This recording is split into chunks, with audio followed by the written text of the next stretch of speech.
culture aspect of these creatures. So when I was being taught my native lore, I was expected to understand the do's and don'ts around certain kinds of cryptids. Like you cannot socialize with any of the red-faced people. Anything that has a coral skin that looks like us, they're very difficult to get along with because typically they are cannibalistic or headhunters. And anything with pale skin, like the face eaters, those are cave dwellers, and they don't have social customs. Of like the red bone people are much more like indigenous carnivorous humans. So they have their in group that they do. You know, they can get along with each other. They can marry between their groups. But you and I, we cannot interact with them. They don't act well towards us in any way, shape, or form.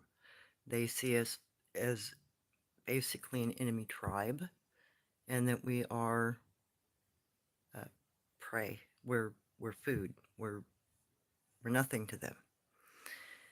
But when you get into like the Oma people, the Guanche people, what you think of as Bigfoot, they have social customs. They have social expectations, and they have ways of that you can interact with them, and you won't be harmed. People have been asking me, what kind of weapon do I take in? What kind of protection do I take with me? I don't take anything. I don't have to. I don't have to because I've been taught how to interact with them. It was part of my education for my turnout. I had to learn how to collect food, sleep in the same area, and live my daily life in the middle of three different kinds of cryptid groups. And my mom had to do a similar thing, and so did my grandmother. So there are customs, there are things that you can do that will assure that you can pass safely through their areas. Now with the Dogmen, I'm going completely off of lore because I didn't get real training with them. I was introduced to a location where there was one, a mountain version of a Dogman. It was huge. He had to have been 12 feet tall. But that was one that I was warned about. That was a type that I was told you have to avoid this kind of dog person, what we call shunka uk, a dog that laughs like a monkey, because he's a cannibal. He will eat you. He doesn't like humans. And then there are other varieties. There's the lowland dogmen, and they're the ones that I'm interacting with out there in my research location, and they actually act very much according to legend, according to the lore, very much like dog soldiers uh, to a degree. So there are a couple of concepts in Native and in American culture of what a dog soldier is. The concept I'm familiar with is that a dog soldier is an individual or a group of individuals that carries out an overall agreement of law if there is a disagreement between several different kinds of tribes. So if there was a conflict between three or four tribes about whose hunting ground was whose, and it would result in, you know, tribal conflict with each other, dog soldiers were brought in from the seven great nations to sit down and have a powwow and go, hey, this has been traditional land here, it's been traditional land over there, what's your beef? You know, why are you doing this? And if, you know, there's been stress in the area, well, we don't have enough game, then new agreements are made. So they're kind of like trade agreement and guard. So, and if there wasn't an agreement that could be made, the dog soldiers would typically take it upon themselves to settle the issue. That's why they became feared, and why we have a gnarly rap, so to speak. So when going into the dogman territory, there are certain things that they expect you to do. They expect you to introduce yourself in some way. So I cough, clear my throat. Hey, I'm here. And I did that today. Um, but everything that I interacted today, they followed. I heard them clicking, you know, snapping sticks and stuff, but there was nothing verbal, no visual. Everything I heard was at a distance, which was a little surprising because that means that as I was passing through, they were able to communicate a distance away with the rest of their group. And from the other side of the creek, several miles in some cases, because the power knocks that I heard were closer. They were maybe half a mile. But the two howls that I heard had to have been one up in the hillside about 2 miles away, and the other one on the entire other side of the lake. And that's the second site I investigated today was over there. So when I went in this spring, I got a couple of reactions. So when I first went in, I located where my friend had had the fight, and in that area I had accidentally startled a female and offspring. So I apologized and I went on because I didn't want to startle her too much because she scented. I had to have snuck up on her by accident. I didn't introduce myself. I didn't make any sound when I went in the first time. And that's rude. That's considered rude behavior on my part. So I got a reaction. Now I think that's a lot of what's going on with people encountering them or in research. We're doing a rude behavior and we're getting a rude answer, to be honest. So when I went on in that time, I made my apologies and I went to where my friend had been sitting, where he told me he had made his, visits with his Dogman friend. And I waited. I waited approximately half an hour before I got another reaction, which was a whoop from the other side of the clearing. And an individual stepped out to the edge so I could see them. So I left where I was sitting and I walked a couple hundred yards towards them. Now this individual is standing, so he very clearly sees me coming towards him, but he didn't move. He didn't do anything other than a little bit of sway back and forth. Now a sway back and forth is one looking at you, but it's also what's your question? When he did that, I found a stick because a stick means I have a message.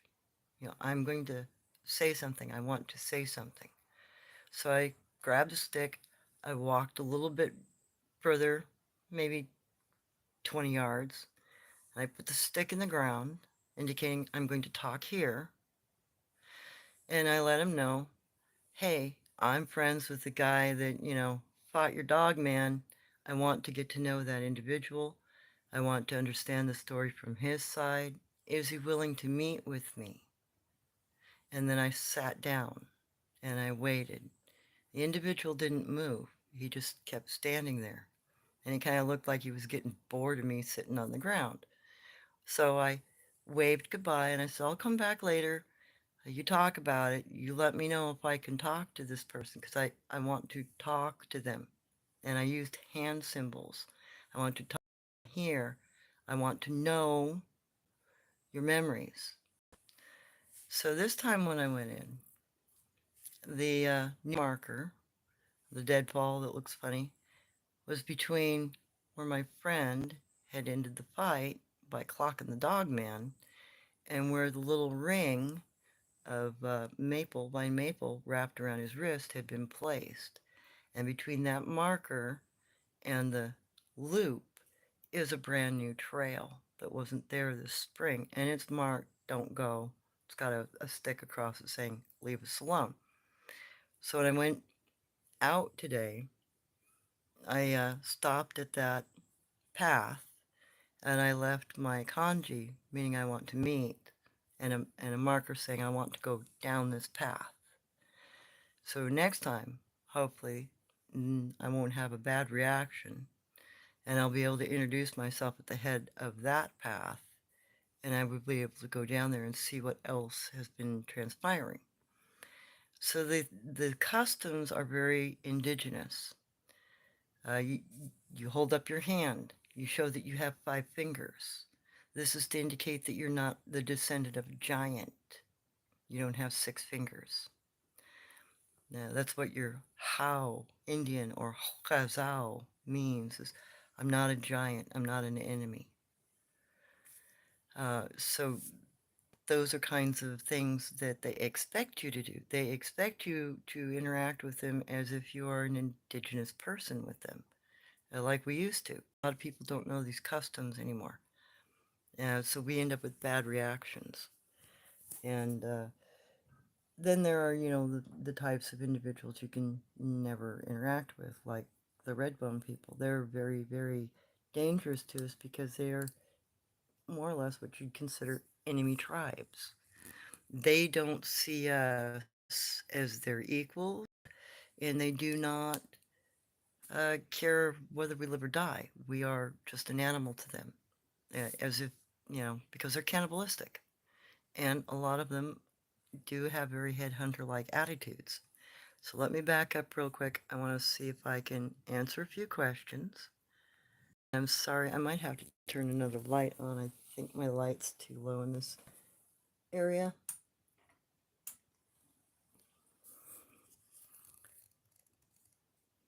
Okay.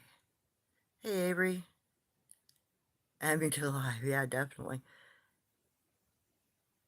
Well, currently, the Gibbon, I'm investigating the dog men in the area where my friend got in a fist fight with a dog man in 1993. He took me to that location that time and showed me where the fight ended, and then he backtracked and showed me all the different places that they ran through. And then he fought with this thing for several hours. He chased it down over like half a night and ended up out in a marshland.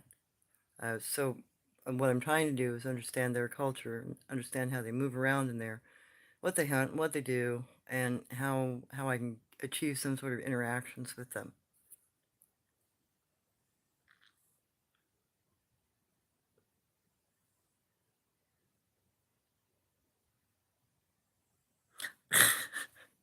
All right, Super Troll.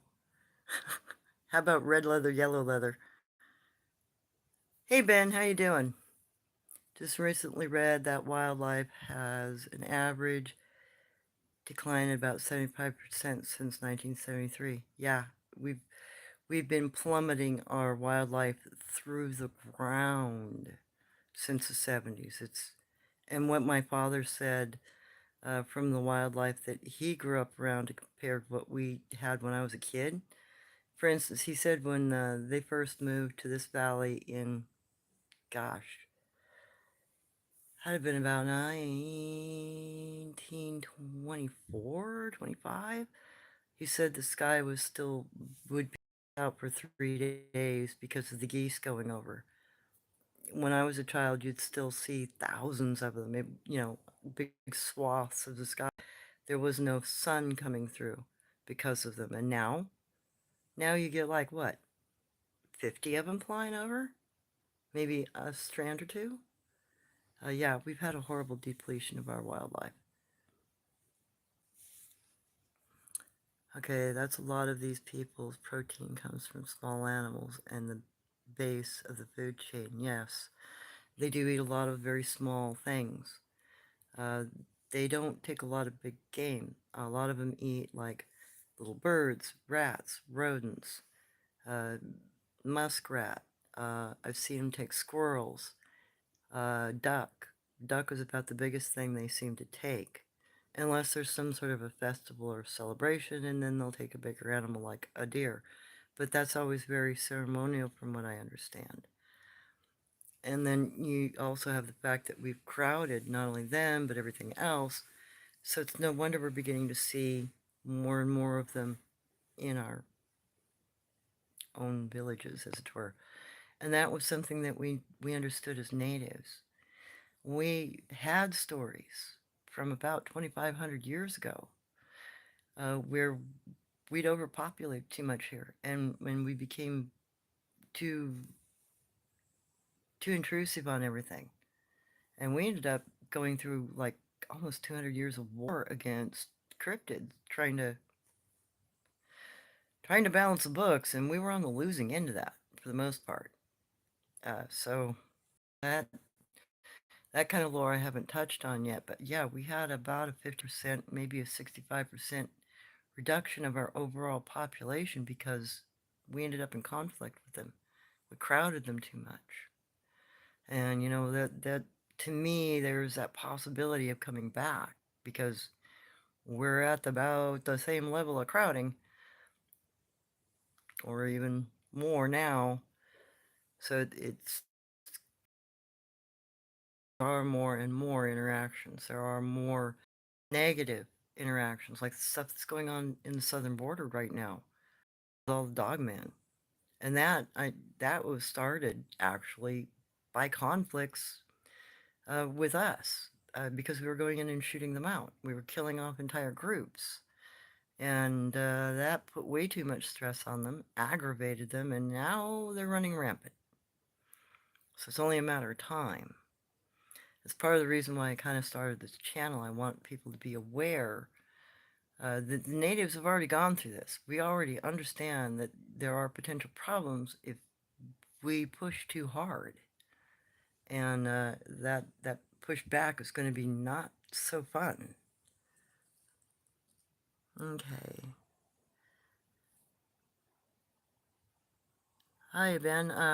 Have to wonder whether this strategy will get them through the coming years. Maybe some will come out a bit of hiding more because they are hungry. Actually, I already see that. You can go to any of the little local small towns around any of the holidays, and if you sit quietly in a recessed corner in the dark and just watch for a couple of nights in a row, you could probably film, you know, a cryptid walking through town to go raid a Thanksgiving dinner or a Christmas dinner, because they do. I've seen it. I've watched them. Heck, there's used to be one on the other end of town that liked to dumpster dive for hamburgers, for criminy sakes. And it was actually one of the workers at the place told me, he says, yeah, I went out to try to dump the excess hamburgers and I got startled because there was a big bear, I thought. And I'm like, bear? He's like, yeah, no, it weren't no freaking bear. And that cryptid would come down and he would raid that dumpster for about 4 or 5 years. And he moved on to some other area. But it happens. Anybody or anything that is hungry will come to a food source. Anything or anyone that is thirsty will come to water. It's basic necessity. And again, from Ben, I like that you have provided the hand talk. Yes, they understand the sign language of the Native American. It's something that we used to utilize to communicate with them. So even if they can't understand you, you can still use Native American Sign Language, the hand talking, and they will understand that. That's what I did with the Dogman until I figured out what language they spoke, and that took a while because they're pretty tight-lipped. They don't like to share words. And my grandmother didn't know what they spoke, and neither did my mother, because I don't think they realized they spoke Chinese. Uh, because a lot of the other Sabe, what you call the Skakam, Guanche, Oma, they all speak Native American languages typically. But they do write also in Chinese, which is bizarre. So I think a lot of these cryptid people are multilingual, potentially, probably more linguistic than we are.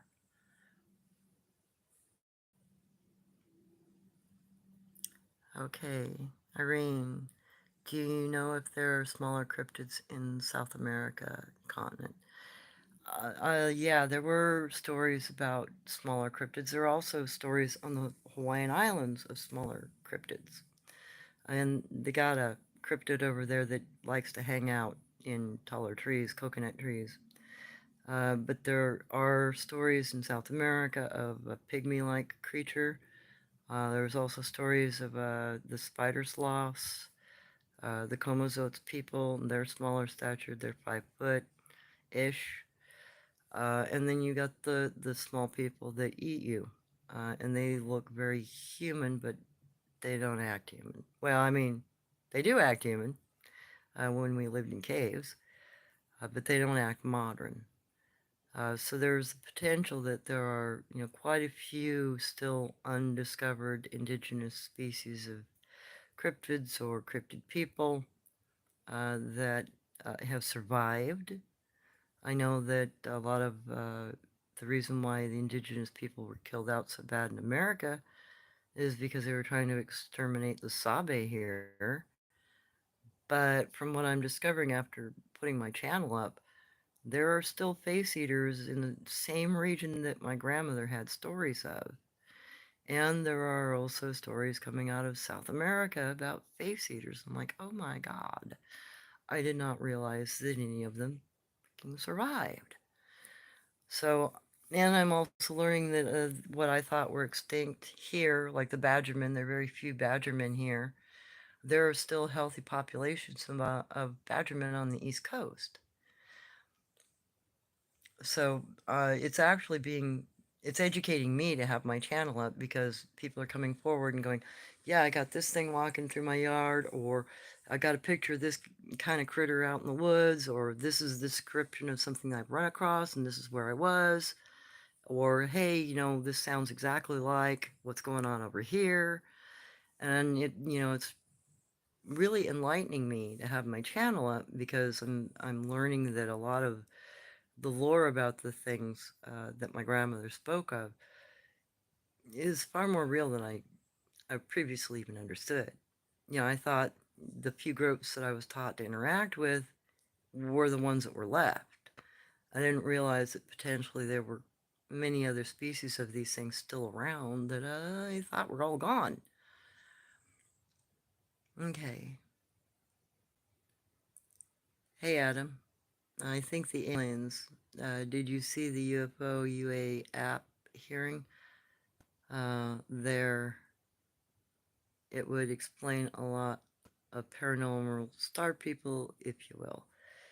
Well, uh, the star people, according to my grandmother, are not good species of creatures, and they came here, and the cryptids that are here, like Bigfoot, the Sabe people, they were already here.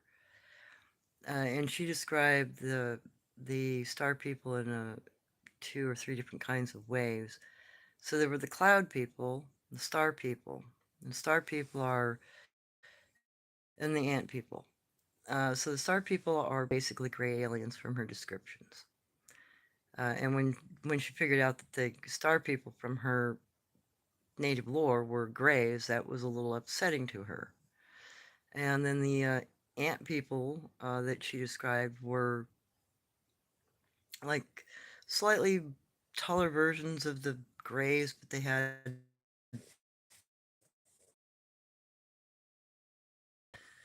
so those were her understandings of that kind of alien stuff. But she claimed that those things have only been coming here for a couple of thousand years, maybe 6 or 7.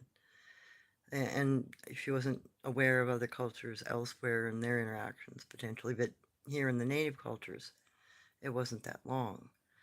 And then I'm also coming across that there are some cultural things that are going on. There are individuals that are coming across the border that believe that Bigfoot are ant people, which kind of blows my mind because I'm aware that they're not, at least according to the legends I've been told. So culturally, some South Americans believe that the Guanche are ant people. And uh, yeah, I'm not quite sure what to think about a lot of that sort of thing because I don't have any real interactions with that sort of thing. It's all been legends. And then the cloud people are more like the way they were described are creatures that are more amorphous. So there was both Uncle Ong and my native grandmother spoke of a strange cloud creature, meaning that it was a being that looked like a manta ray, but it was clear and it could fly through both the air and the water. So that's a completely mythological creature in my mind. Might be something from another dimension. It might be something that's purely fictional, or maybe it's based on something that I'm completely unaware of. But the story is there, and there were beliefs about them. They were believed to be dangerous to people, and that they could attack you, sort of like genies and jinns from the Mideast. They were a spiritual creature of some kind. I've never run across one, wouldn't want to, but there's the story. So there's some reason for the story. Whatever that reason is, I'm not positive. But with the cryptids that I have been introduced to, there are social expectations. Like, they don't like you being rude. They don't like you being a coward. If you act in a fearful way, they'll either and they don't want to talk to you, and some of them get offended. They get aggressive with you if you act in a fearful way around them. And that was something I was warned about. Like when our home was attacked by the sun-faced people, I was actually woke up because the siding on our house was being ripped off. And they'd unscrewed it. They didn't just pull it off. They actually unscrewed it because they'd gone into our shed and taken tools out of it. And I heard the click of the siding coming off, which woke me up. So I ran over to my window to look out, and here they were unscrewing the second panel and taking it off too. So I run to the other end of the house. I'm like, Mom, the freaking things that followed me home from my turnout are trying to take our home apart. What do we do about it? And she's like, go back and tell them you're a descendant of a Comozotes and you'll eat their heart. And I'm like, what? You want me to say that to that thing? Why? She says, because if they don't respect you and they don't fear you, it's going to be 10 times worse if they catch us. So go insult them and make them fear you. I'm like, okay, on it, Mom. Wow. And yeah, I had to do that with the Dogman too. Every time he came at me, and it started with he'd throw stuff through the little opening over the bear door. Great idea. Put a bear door in and they'll leave a freaking vent hole at the top that's 4 feet wide. Dumb. So he'd throw gravel through that. He'd pound on the side of the yurt. He'd take the windows off and he'd look in the windows. He'd reach for the dog, my pup, the one that's with me all the time. He did that a couple of times. The second time he ripped the window off and tried to reach for my dog, he almost got her. So I ran over to the kitchen and I grabbed the biggest cleaver I had and I ran over and I threatened him. Yeah, I stayed out of range. I made sure my dog was out of range. You know, he could have busted through that wall if he wanted because it was only lath. And I showed him the cleaver and told him if he put his hand in to take my dog again, I'd uh, chop his hand off. He's done. He'd be crippled. And he kind of looked at me like, oh, what? You know, that cognitive moment. Oh. So that, kind of escalated the situation. After that, he tried to knock the yurt off the support stilts a couple times. First time scared the hell out of me, and then I realized, oh, he's trying to intimidate me. All right, I got to intimidate back. So the next time he went up underneath the yurt and he tried to knock the 4x4s out, I started jumping on the floor, screaming, yeah, yeah, go ahead, knock him out. I'll crush you with this thing. All of a sudden, he didn't want to go up under there again. So you kind of have to reality check some of them. You have to make them think that you are as dangerous as they are. And I think that's kind of what my buddy did the night he clocked the one in the face. He hit it hard enough that it kind of went, what? And then just bent that fucking oak tree in half. But if my buddy hadn't done that after he'd rolled him, I think I wouldn't have seen the kid again. I think he would have been a missing person. Uh, it's sometimes a respect thing. Like the Dogman up in Canada when it went through the apartment building, and I made the mistake of looking at it, opening my door, which encouraged it to come down and peep through my peephole, sniff and growl at the other side of my door. And he was scratching on my door. Those are all intimidation tactics. That's all to get a rise out of you. If you freak, if you run away, they look at you as prey. But my response was, I went and grabbed a butcher knife, tapped on the peephole, and went, "You come through the door, you're screwed." But you don't carry out. You just threaten. You don't shoot at them. God, don't shoot at them. If you shoot at them, they'll probably freak out on you.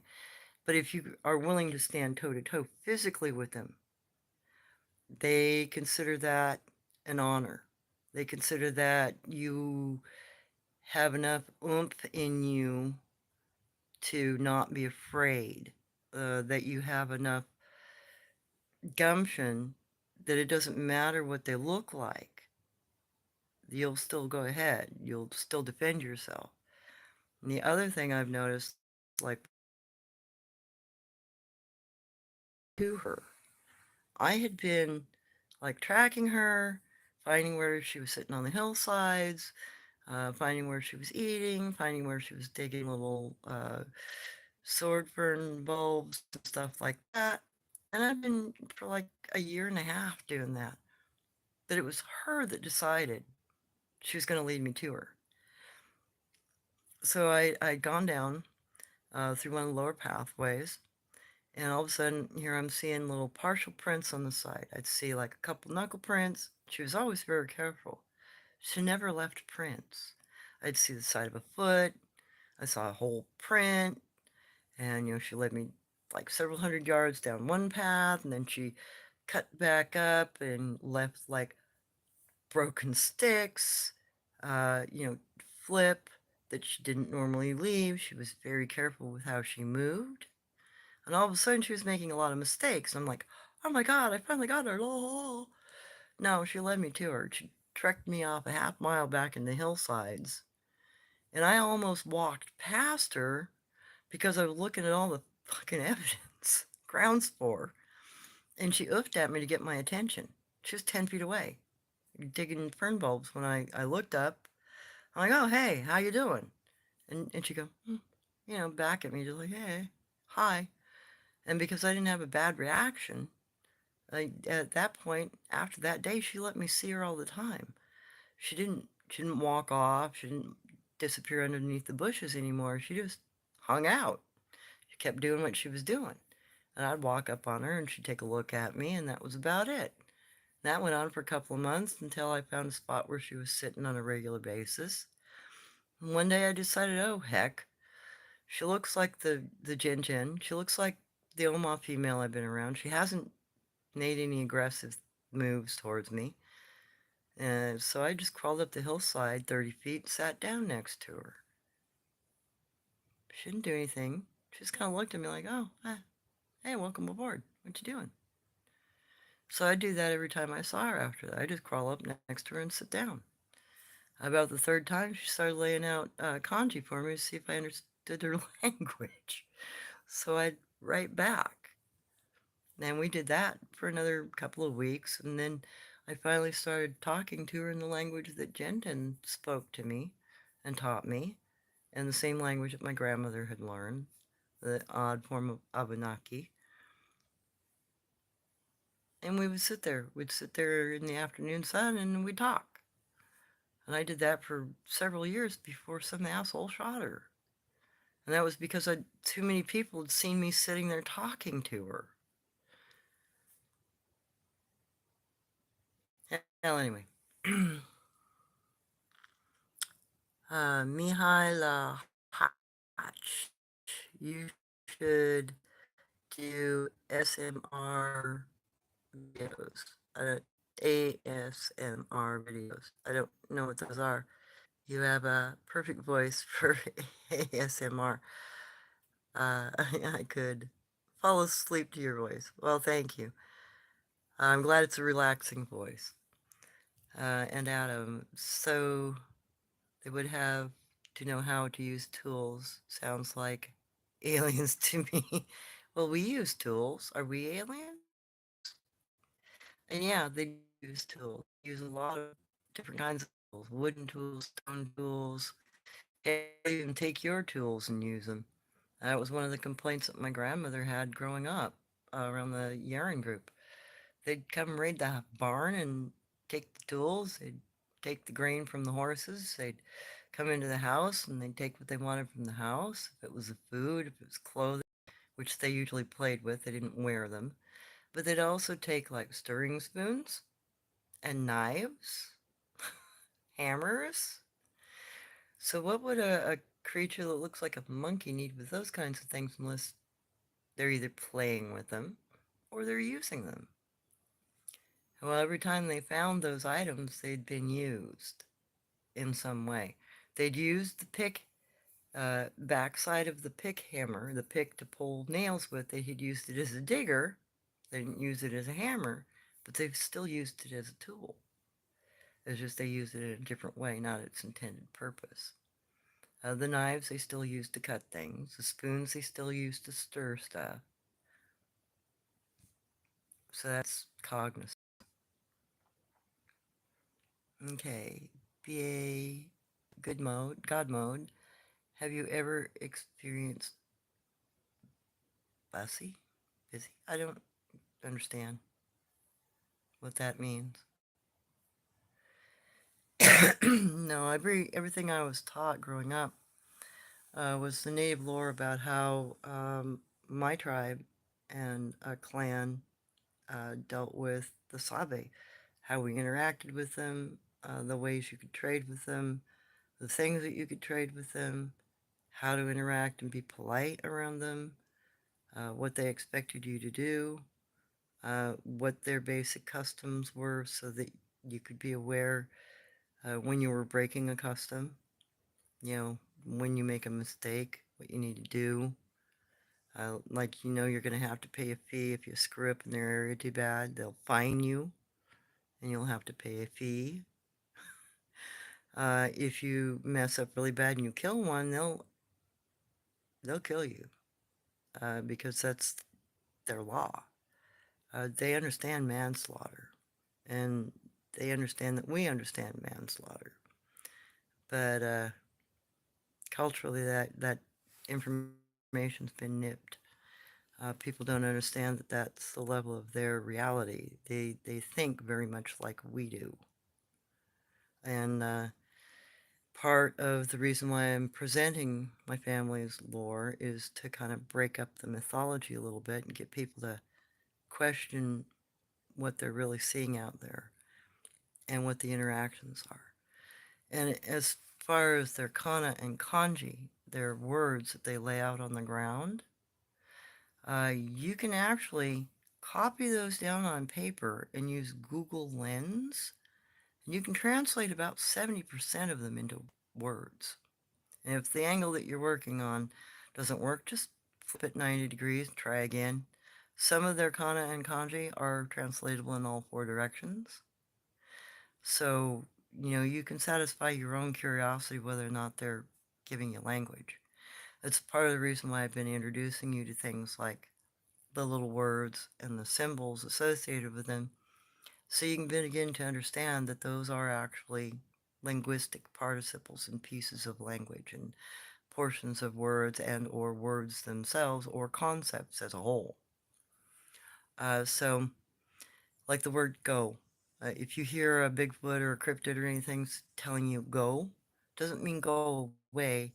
That's actually the Asiatic word for dog, and they're probably talking about your dog. It's little misunderstandings like that in linguistics, for instance, if you hear words from them that need to be understood. Like the different words that I've already introduced you to. Ho for tree, chi for eternity, and the kanas for them. That's all language. That's all linguistics. It's all ways you can communicate with them.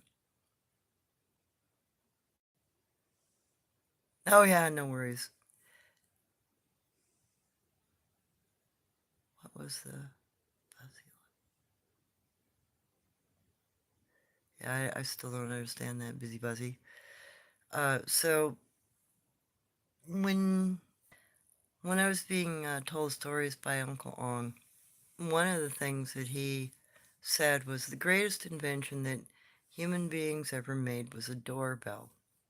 And I asked him why. And he said, because 90% of the bad interactions that you have in the woods with people like me could be avoided if you could understand how to introduce yourselves. And that's part of what I'm trying to educate people about. So today when I went in, I coughed. Hey, I'm here. And I did say, hey, I'm here. So I didn't get any bad reaction. I didn't get any whoops. I didn't get anybody investigating me. I didn't get any, like, close power knocks. I did get a couple of snap sticks at the end of my vehicle when I came back out 3 hours later, though they hadn't been there when I went in. That was interesting. That's the first. So they were either communicating about me being there, or maybe they were communicating that it needed to be guarded. I don't know. I've never had that happen before, but it's interesting. And the other thing is, if you can learn to respect them and interact with them a little bit, they have a tendency to interact back a little easier, and they'll actually start guiding and directing you in ways and helping you understand them. And that's kind of what my friend went through after he clocked the one, because he went back and he would sit, out in the field where they'd had the fight, or, past where they had the fight, to be honest, and he'd wait. He'd wait to see what happened. And he'd go during the day, he'd go at night, and finally one night, about 2 weeks after he started doing that, here this thing comes walking out of the woods, sits down a few feet away from him, and just looks at him. So he started talking to him, like my friend did. He's like, hey, sorry for hitting you, but what the heck? You were doing this and that to my grandfather's RV. That was inappropriate. And the thing freaking answered him, which is what got him going with, like, you know, these aren't what I thought they were. I thought it was a flippin' monster. And I thought I had to defend myself against it. And for years, like 3 or 4 years, while he was still here in America, he's since moved to another country. Um, he interacted with it. He'd go regularly, he'd visit. So, I'm trying to capitalize on his experience with that group and see if I can kind of wiggle my way in, see if I can get any kind of interaction with him that's a positive interaction. Something that maybe I can document in some way. That's what I hope, anyway. Because I don't have the chance to be in the yurt again where the other Dogman was that was so interactive. I'd love to have been able to get more footage on him, but I had no equipment at the time. I had no camera, I just had my phone, and I wasn't even really thinking about documenting him. I was too busy working and just dealing with him freaking out on me all the time. Because oh my God, he was such a pest. He'd turn stuff off.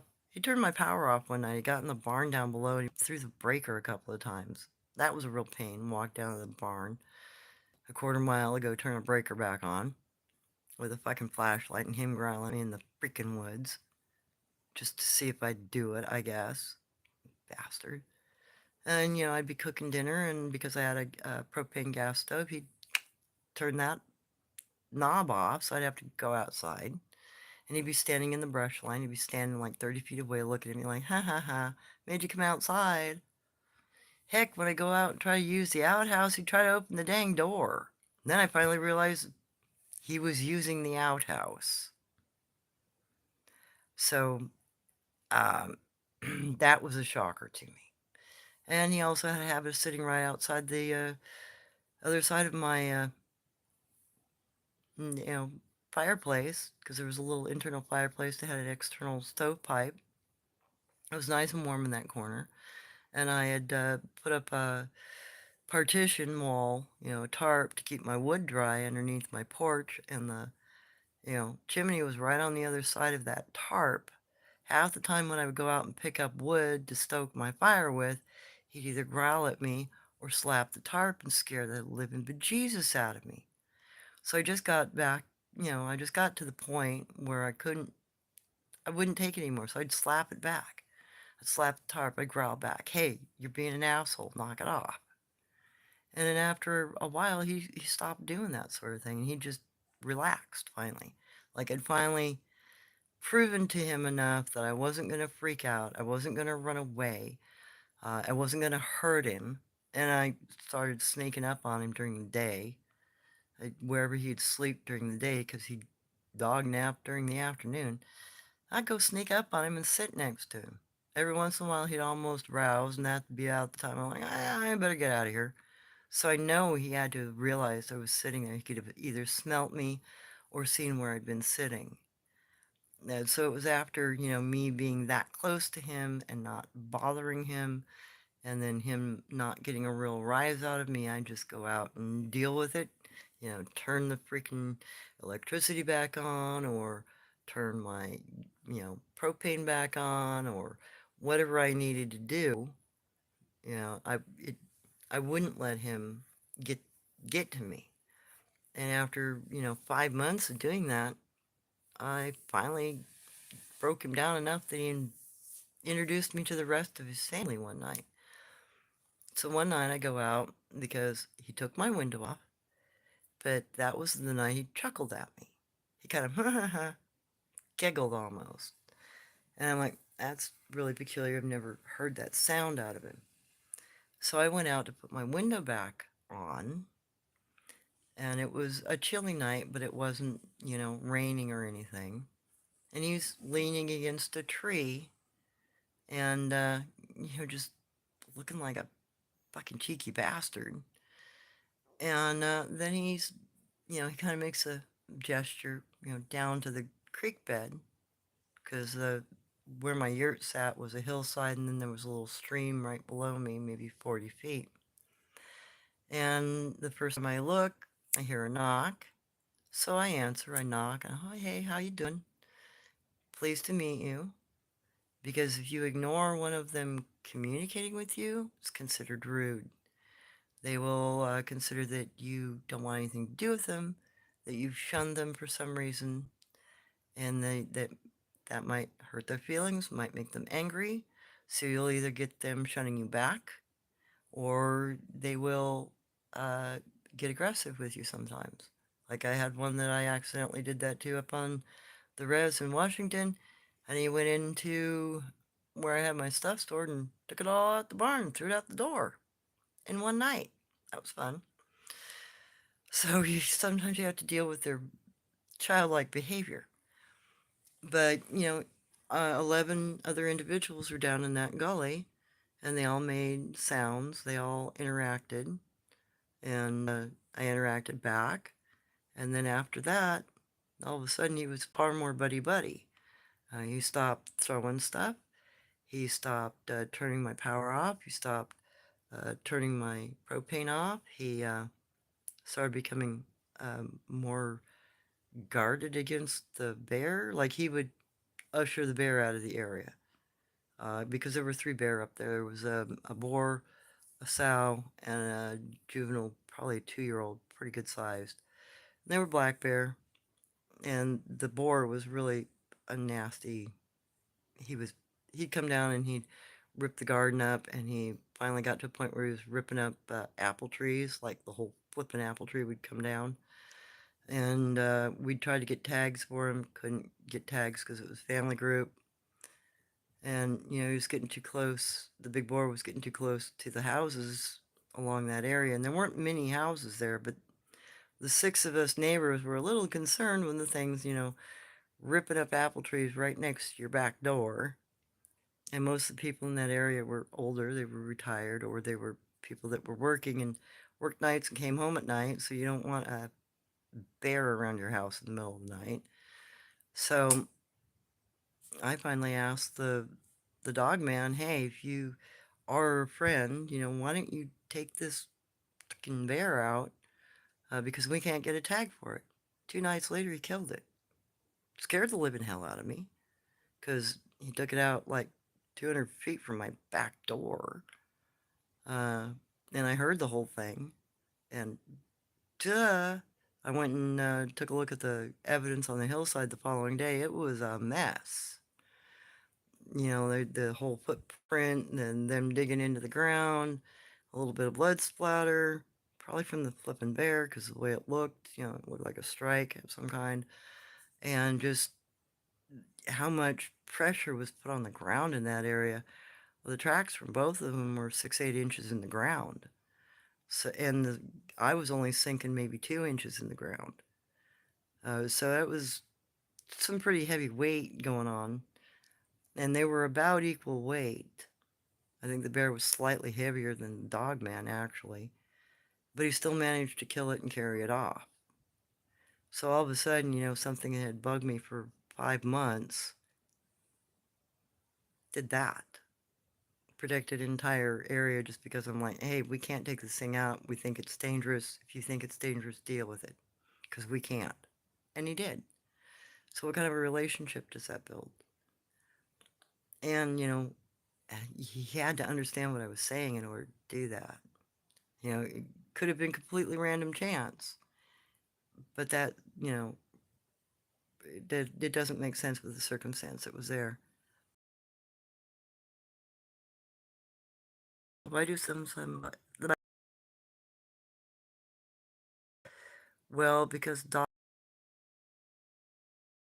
there are many stories of some Sasquatch killing them. So let me go back to, let's see, I was 8 years old, and my mom and I were camping in the sequoias. We were not very far into the sequoias, maybe a day's travel. And we stopped in a little turnout area because we couldn't find a campground. It was national forest, so you can kind of pull over and do what you want. And as my mom was setting up camp, and we pulled over early, about 2 o'clock in the afternoon, we decided we were going to spend some time in the sequoias, 3, 4 extra days. And we figured, you know, if we can't find a camp spot today, you know, we'll hang out here and then we'll go look for a camp spot the following day.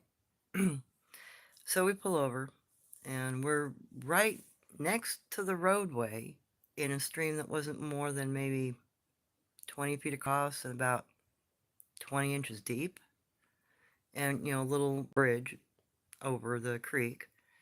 And yeah, there was traffic, but we were kind of on a side road, so we only saw like 2 or 3 vehicles a day typically. It wasn't a real heavy traveled road. So mom's setting up camp, and I asked to go if I can explore up the creek. My mom said, yeah, no worries. Just let me know if you see anything or hear anything, you come back to camp. I'm like, wait, no worries, Mom. So I got up a couple 100 yards up the creek, and I hear this child screaming, a little boy. And I look ahead of me along the creek, and there was a little trail that went up the creek edge. And I see what I think is a red-haired boy being jerked around by a dog. You know, his arm's being caught by the dog, and it's biting him. So I grab a stick, because I'm fucking 8 years old, and I don't realize I shouldn't be running after a dog with a fucking stick. And I run up and I hit this fucking coyote across, you know, the neck and the back of the head to try to get off the kid. Or what I thought was a kid. He was much smaller than me. I thought he was maybe 4 years old, because he's about half my height. Well, once I got the coyote off of this little boy, I'm face to face with the coyote. It's growling at me, and I'm realizing all I've got is a stick, and I'm screwed. I'm going to get bit. I'm going to get, you know, probably worse than the kid got. So I start screaming for my mom as I'm trying to get this coyote away from me. And before my mom could hardly even respond, you know, she just got to the other side of the bridge when Mama Skookum comes running out of the woods on the other side, hops her rear end across the creek, picks the coyote up, breaks its back, and drops it on the ground in front of me like 4 feet. So I'm standing there with the stick in my hand, an 8.5 foot tall Skookum woman in front of me, and her child with a severe gash in his forearm. And somehow my brain went to, oh God, he's bleeding. And I'm not even thinking, I immediately turned around and grabbed his arm and put my hand on it. Pressure, apply pressure. I'd already been taught a little bit about first aid, and I grew up on a mink ranch. You have to know how to doctor your animals. If your animal gets cut, first thing, pressure, boom, bandage, you're done. So my immediate response, oh God, yeah. And then I realized, oh God, that child's, he's got hair all over his body. And Mama Squatch is behind me. And my mom's coming up the trail. Thank God my mom knew how to talk to the Squatch woman, the Skookum. So my mom is talking to the Skookum woman because she's getting aggravated with me that I got a hold of her kid's arm. So my mom, as she gets closer, says, you've got to show her the wound. So I lifted my hand so that the Skookum woman could see that her child was bit and bleeding badly, so I put my hand back over. And then she stopped. She stopped, you know, trying to pull me off of him, basically, because she had been tugging on me, and I kept trying to pull myself away. And like, no, he's gonna bleed if you don't, leave me alone. So she finally understood, he was bleeding too severe for me to let go of him. So calls me and her and the Skookum woman to camp. So I have to walk down the pathway a couple 100 feet, holding this child's arm so it doesn't bleed, with Mama Skookum behind me, going over to camp so Mom can doctor the kiddo. And she did. She shaved his arm, stopped the bleeding, gave him some butterfly stitches and bandages to doctor the dog wound. And we stayed like long enough for the wounds to heal up. And my mom actually, the Skookum mother, brought her child every day to my mother to have her rebandage and check the wound and clean it. And they would sit and talk. Well, we actually got caught by the forest ranger one day. We were all sitting around camp talking because nobody had driven by in a couple of days and we didn't think anything of it and we got careless. And the freaking ranger saw us. And he cranked his neck and he definitely, rubbernecked it looking at us, but he kept going. He didn't stop. And he sure did stop, though, when we were packing out to leave. And he questioned us for about 2 hours. What were we doing? What was that about? What? What? And he was close enough to retirement. He just wanted the story because he'd already been aware that there were, something in the area. There'd been plenty of sightings. He'd never seen anybody do what my mom was doing. He never had encountered anybody that could communicate with him. So my mom told him a whole slew of information about them and that they were people, that they had customs, that they had law, and da da da da da da da. And, explained what we were doing and what had happened, that the child had been attacked by a coyote. So yes, they don't like our dogs. I've had problems with them a couple of times almost catching my dogs. But I train my dogs pretty well not to go after their young. And if they do try to go after the young, like my previous dog, Caesar, he caught wind of a guanche baby once. And he started up an embankment, 30 feet up an embankment to get to the child. I couldn't let that happen because I knew that the same thing that happened to the coyote would happen to my dog. I knew she'd kill it. So I'm throwing rocks at my own dog, and I'm trying to crawl up the hillside through brambles and blackberries and raspberries and stuff to grab a hold of his tail or a leg or something and drag him back off the hillside, because once he caught scent, boom, his hackles went up. He was ready to go. He wasn't going to turn back. And the weird thing is, this dog was incredibly well trained. He could open and close a door. He could go get a beer out of the fridge for you. He could make your bed. So I trained him very well because I'd trained him to be my mother's assistance dog after she had a stroke. But once he caught scent, man, he took out after the child like it was a skunk or another small vermin, an animal. So it's the scent of their young, I think, that attracts our dogs. And I know that coyotes go after their young all the time. And that's one of the predators that actually kills off their young. That's one of their, other than drowning, coyotes are probably the next biggest predator to their young. So they don't like our dogs for that reason. And after that, I had to introduce that dog to, Bigfoot scat from that area. So he gets the scent. Scent acquisition, you can scent acquisition a hunting dog, and you do it through scat. So you get the animal up on the scat, you have them sniff it, and if they're intimidated, they'll lay down and they'll whimper.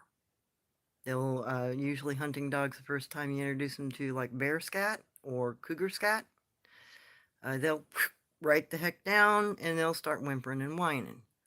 If you leave them at the whimper whine stage and you don't break that to force them to hunt, then they will stay away from that predator. But for hunting training, that's the first step to turning him into a predator hunter or her. So you break the training there. You let your animal be intimidated so that it will back away from that other creature and won't pursue them anymore.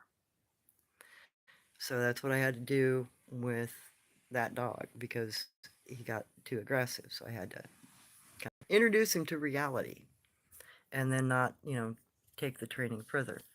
I had to get his gears to click like, no, can't do that one.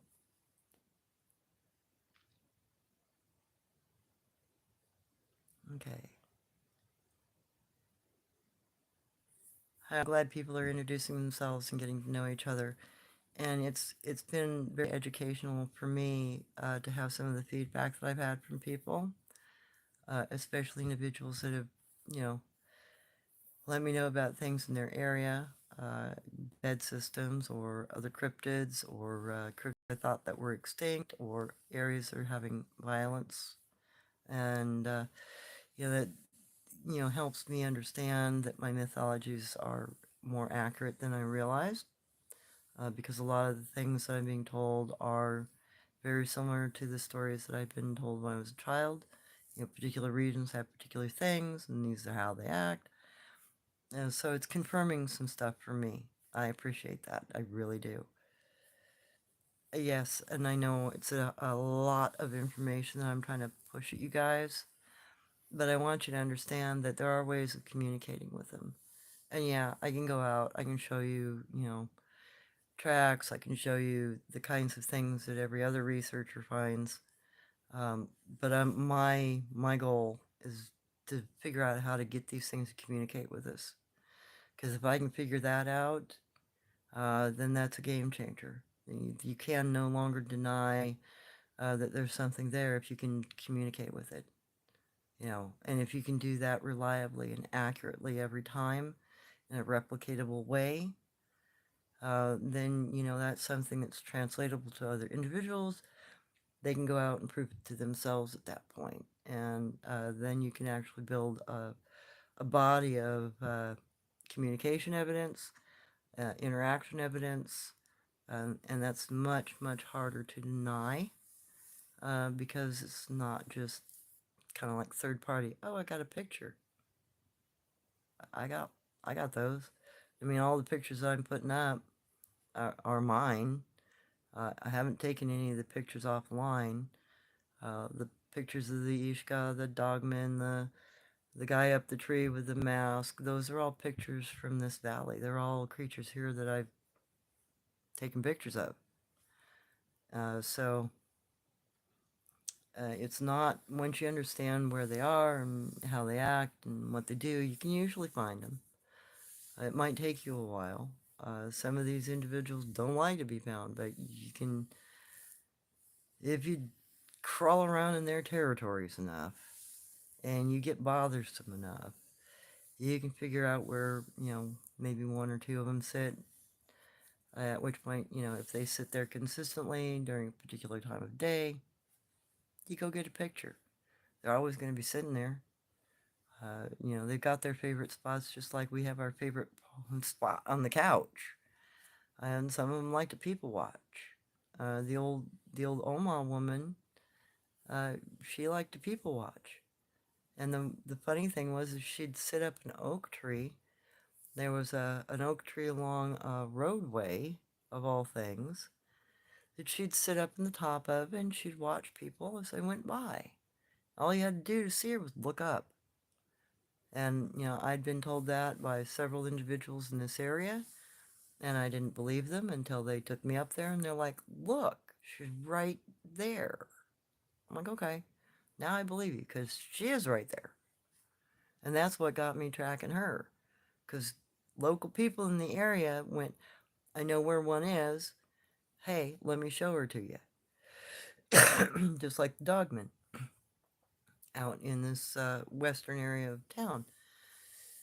My buddy ran across the one that he got in the fight with and said there's a whole family group out there. Now, there looks like there's potentially also some Sabe of some kind out there, Bigfoot, because I found humanoid tracks, people tracks that are big, and dog tracks that are big. So there's potentially not just dogmen there, or it's a mixed group, which is actually pretty common. There are more mixed groups in this area than I've seen anywhere else. Up in Washington, you don't get as much mixing, at least not along the Puget Sound area. Everything I saw there were either Oma or Guanche, and they were pretty stable family groups just of those species. But down in this valley, I see dogmen with Oma, which is, the dogman that I interacted with for 7 months. His family were all Oma. They had to have adopted him, or he had to have been a sport or something, or the result of a molestation. But he was part of their family group. But the rest of his group would all look like chimpanzees in the face. He was the only dog person in that group. The Skookum here, they're all Skookum. I haven't seen any indication that that group is mixed in any way. But you get further out and further south, and you start seeing like Yaren mixed with booger people. They're all living in the same group. And you got a dog person or two in the group as well. So it's like some groups maybe adopt more. I don't know. I know that my grandmother claimed that they intermarried and adopted each other. So it's possible it's just, their family tribal thing, and maybe that's all marriages or adoptions. Because they also adopt us. Uh, I've heard more than that once from natives, along with, they help you out in the woods. There's been plenty of stories that I've heard from natives, from Alaska natives, from Midwestern natives, you know, family stories or lore stories from their tribe, or in some cases, personal interactions. Like I used to know a seal hunter from Alaska, and he said that in certain areas, when they were going up to go seal hunting, had to pass through territories where there were Bigfoot, and they had to trade with them every year, or they couldn't go through that trail system. So they'd have to stop and hunt for a day or two and leave a quarter of a deer behind, or they'd get shit thrown at them and their stuff turned over. Their what are they? Snow sleds. They'd be turned over in the middle of the night if they stopped. So, they had to be friendly or they wouldn't have a friendly interaction in that area. And that used to be kind of commonplace. Natives in different tribes understood, there's certain areas you don't go into. The Sabe in that area, the people in that area, they're dangerous. They're, red bone people, or they're dog people, or they're some other cryptid that's dangerous, like the face eater, or maybe they're comasotes. And that's part of what the lores were about. The traditional lores are to teach you how to survive. They teach you your lineage, they teach you your traditions, they teach you your history, and they also teach you how to live with your forest brothers. Because if you don't have that understanding, you can make mistakes. that can lead to your demise. And that was very well understood amongst the native indigenous people. And we always, at least in my tribe, we always considered them friendly, and that there were certain social things that were expected. You know, you don't take anything of theirs without gifting them something in return. You know, it has to be an exchange. Otherwise, you're considered, you know, evil, bad, a bad child, a thief. And morality plays a huge role with these people. You can't be a thief. You can't be a liar. If you do either of those things in their territory, they will either shun you or get violent with you. If you steal from them, they'll get violent. If you lie to them too many times, they'll completely shun you, and they won't even pay attention to you. They'll ignore you completely. So you can't, you know, there's certain social behaviors they expect a certain level of respect.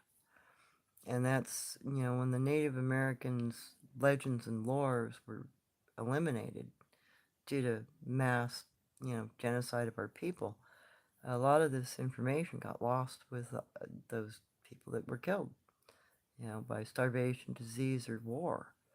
So, you know, the little snippets of information I have and the little bit I've been able to piece together, I'm hoping will bring some, you know, light onto the subject of these potential indigenous people.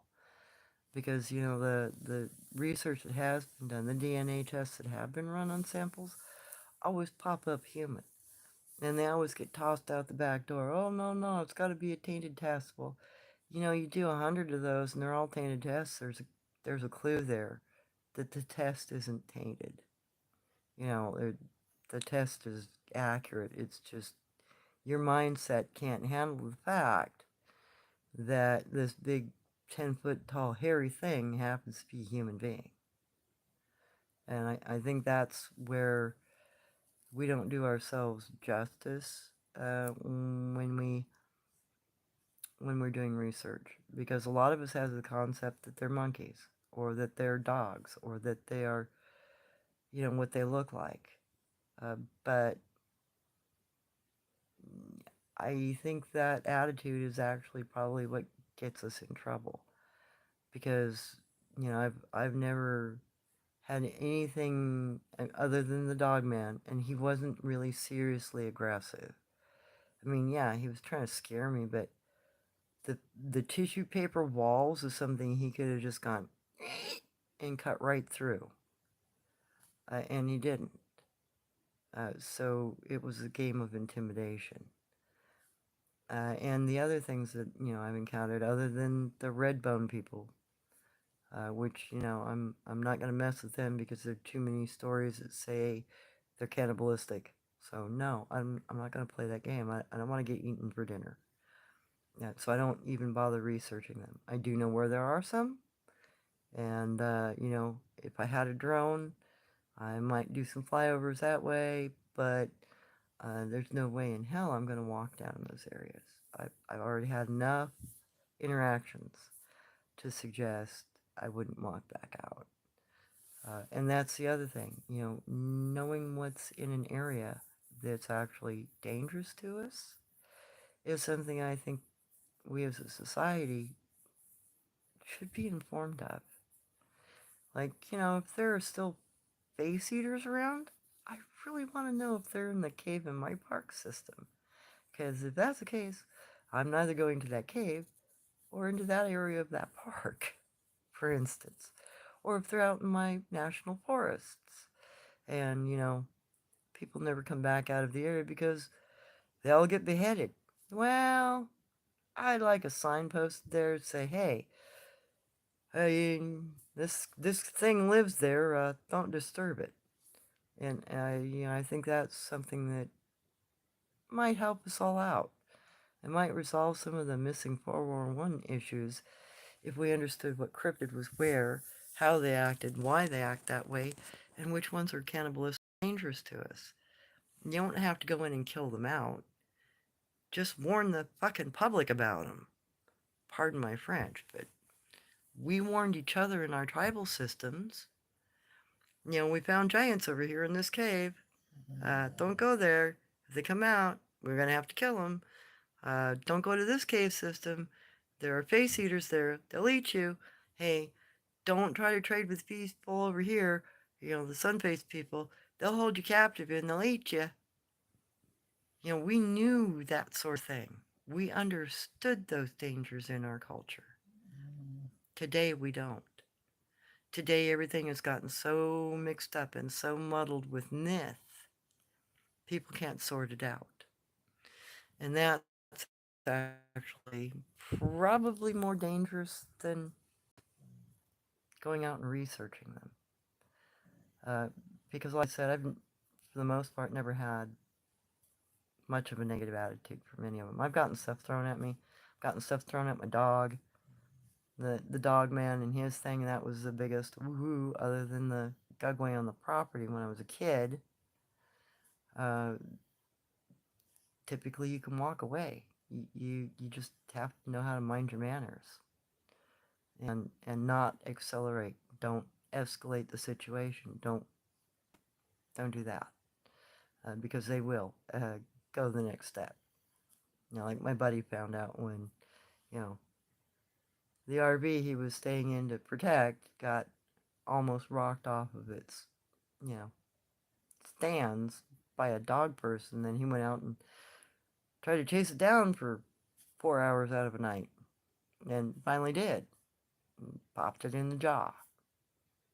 But that could have ended up instead of him being able to survive the roll, because the final thing was it tackled him from the side, and the reason why he grabbed the vine maple is because he thought he was going to get rolled and drug off.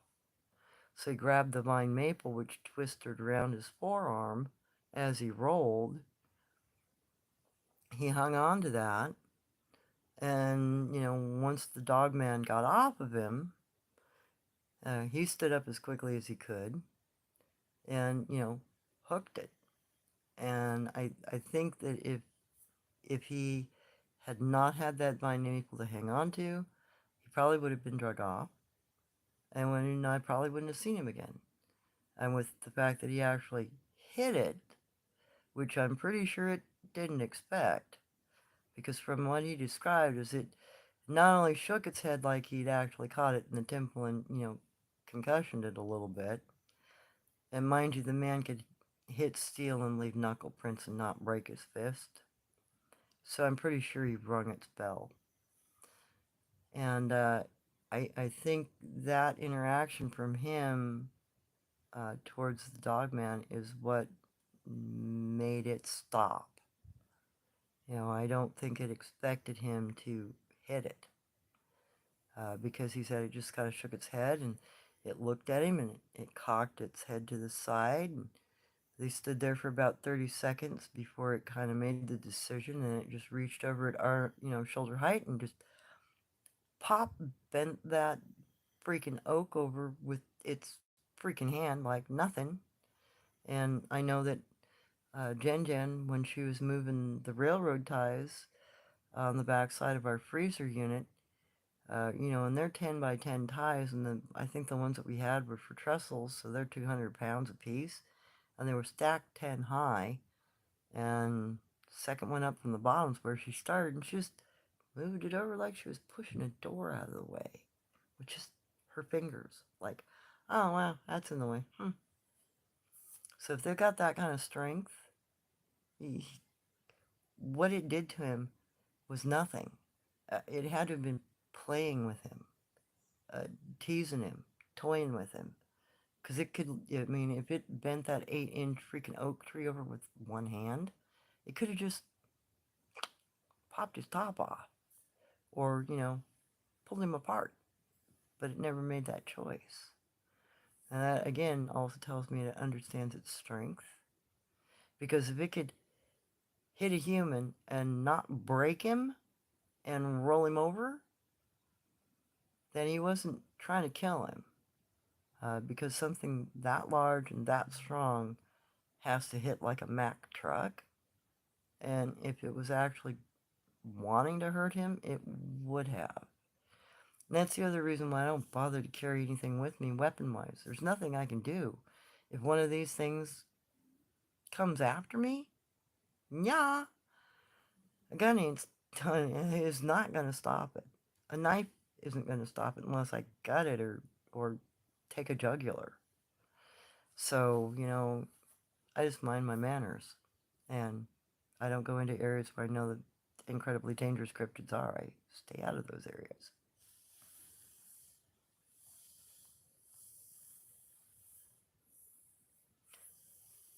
Okay.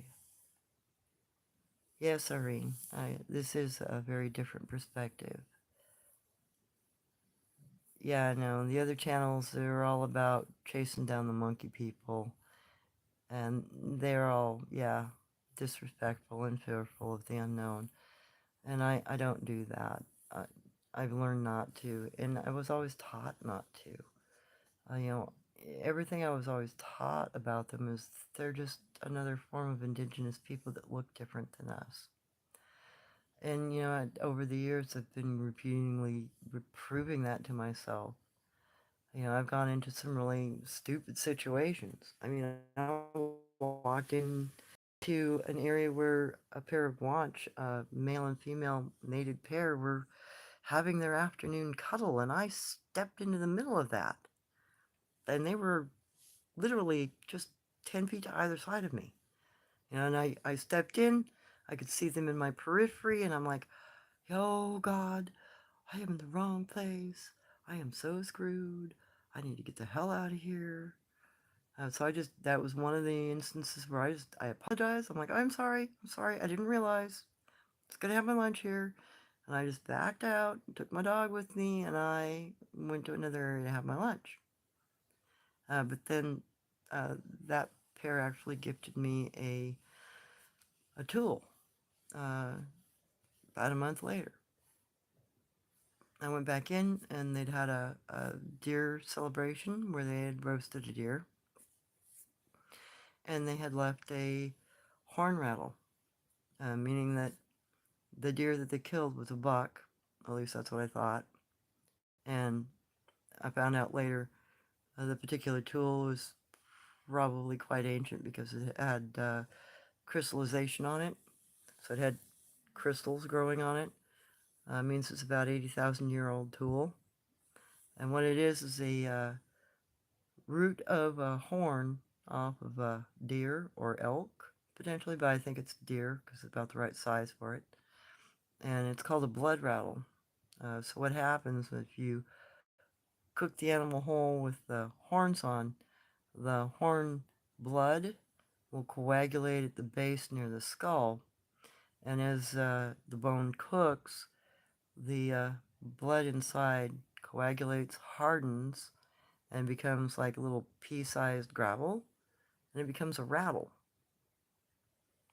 So they left that behind for me where they cooked a deer, and I picked it up. I went, oh wow, that's really cool. It's a rattle. I know what that is because it's considered a life rattle. It's a healing rattle. In native culture, it's prized if you have a rattle like that because it's considered an incredibly ancient form of rattle and a very powerful form of magic.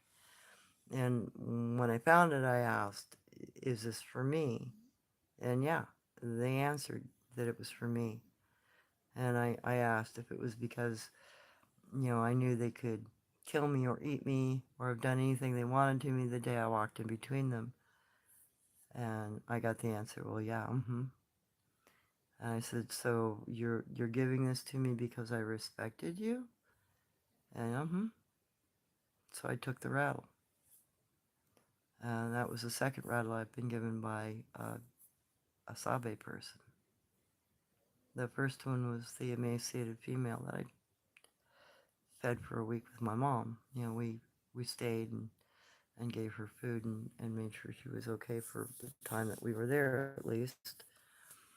So there are social customs that being polite, introducing yourself, and then what's in your areas. If you're dealing with somebody that looks like a gorilla, something that looks like a chimpanzee, They're both very receptive to interactions. If you've got the Skookum in your area and the first two are black haired and have gray faces, uh, the Skookum still have a gray face, it's slightly lighter tone, but they have very human features. They look very aboriginal, and their hair is red. It's cinnamon-y color. And they can be as light as um, ginger in color, like the Yaren, to like tawny chocolate. But typically, their hair color is red. The big ones that you see that always either throw stuff or have a ponytail and walk away, because that's the other thing Skookum have a tendency. Some of them can grow long hair on their heads like the Yeren and like we do, which the Oma and Guanche can't do. They don't ever have anybody in their groups that grow long hair. And some tribes of them also grow black hair instead of red hair that matches the rest of their body hair. So that's a characteristic that's very human. Uh, those colors you can get along with. The Yaren, too, you can interact with. And they're very much like the Guanche in their behavior. They have some very particular expectations. They always want you to introduce yourself. They always want you to keep your dog under control. Like the Yaren in the forests east of here, my dog got a little curious one summer and got too close to the other side of the stream, and I hear splashing, and I look back, and baseball to football to basketball sized rocks were being chucked off the top of the cliff towards my dog. Not trying to hit her, but trying to scare her. And her stupid little rear end was just like, oh, wow, oh. So I had to call her out of the area to keep her from getting clobbered by accident. And it was probably because she was getting too close to the young ones, and they were concerned that she might bite one of their children. And that's the other thing to consider, if you're in the wild and you get an open wound, and you don't have any way of treating it, you're going to get an infection. And there's a good possibility it's going to become septic. So any kind of a wound on these people can kill them. And keep that in mind, why they might be so protective of their young against dog bite. Because dog bites actually infect pretty badly, pretty quickly. So that could be very dangerous. And the other is, there are other things that are infectious in the ground. If they get dirt in the wound, they can end up with MRSA from, rotten animals in the area. And then that can also turn septic and kill them. So there are plenty of things out in the wild that if you have an open wound can actually kill you. And it's usually bacteria oriented. It's something that you can't cure. And without them having any kind of antibiotics or any kind of way of really being able to dress a wound, they have to rely on, a few herbs. If their herbs work, they have to rely on maybe washing the wound, but they don't have any way of closing it. They don't have any way of bandaging it. They don't have any way of suturing it. And I've seen a lot of instances of broken bones or broken feet, and they can't set a bone because the foot will heal crooked, or the leg will heal crooked, or the hand will heal crooked. So they don't know how to set bones. And they don't know how to revive somebody from drowning or a heart attack. So they live by very rudimentary ways. A lot of the medicine that they supposedly practice are prayer, a few herbs, cleaning the wound with water if they understand that concept, because not all of them understand to clean a wound. Some will just leave the wound and let it vent itself. So there's that. When my mother dressed the wound of the Skookum child, its mother was very curious about the procedures and how to do that. And what my mother used and why she used the things that she used, and asked my mother what kinds of herbs could be used to do the same thing. And when we left, we even left what we had for any kind of antibacterial ointments. And we explained the enclosed and don't let it get dirty. And she thanked us for that. So, she educated herself about treating a wound while my mother was taking care of her child. So I'm sure she probably shared that information with her group. I don't know how far it had gotten past her family group, but that information was considered valuable by the woman. In the way she was very attentive to everything that my mother did with the wound. She watched very carefully to make sure she understood what was going on and why my mother was doing what she was doing. So you got to think that they're ancient people. They're just, I mean, they look like flippin' animals, but they're ancient people, and they don't have the same technology. Yes, they have very rudimentary technology. They know how to strip bark off a tree with a stone tool, or a wooden tool. They know how to use a stone plane to remove elm bark from a branch after they soak it. They know how to use a netting pick in order to make a net out of elm bark or vine. So it's very rudimentary. They're very ancient in the way in things that they do.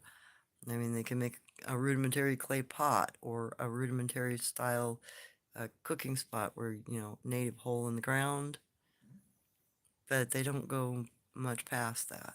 I mean, they understand trade, they understand the value of pica, money, they understand minerals. You can sometimes get gems out of them, like pieces of jade or turquoise. Sometimes they'll trade a gold nugget for something, but it has to be worth something, like their life, for them to even bother with gold. You'll usually get other little minuscule items. You'll get food items in trade, like another animal for food, or you'll get maybe a tool sometimes, but that's rare. It's usually a food item for a food item, so you usually trade like in kind. It's rare that you get something more. You have to be able to give them something worth that value before they give up an item like that.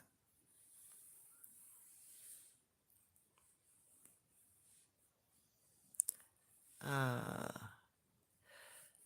yeah, okay, Adam. What tribe do I descend from? I actually come from three different tribes. Um, on my grandmother's side, my native grandmother's side, I am Oglala and Nootka, and her husband was Maya. So I've got South American Indian and North American Indian in me. And I'm roughly a quarter-ish, maybe a little more, a little less, give or take, because of my grandfather having, I think he was like 2/3 Maya and 1/3 something else. So there's that. And, I have the stories from the Oglala and the Hunkpapa clan that I was from. And then I have some of the Nootka stories, because the Nootka, they are a tribe from the Bremerton, Washington area, and they were natives that didn't make shoes. We wandered around that tribe with no shoes on because we were like the Himalaya people, the Sherpa. We're immune to the cold on our feet. In fact, I went through that when I was a kid. I ended up frostbiting my feet by accident because I ran around for like hours in the snow one time and filled my boots with ice water and didn't realize I was killing my feet. By the way, it's very painful to come back from having black toes. It really hurts, and it takes 6 to 8 hours to warm your feet back up from something like that and not lose them. But yeah, I got all my toes and they all function. And the Nootka also replicated.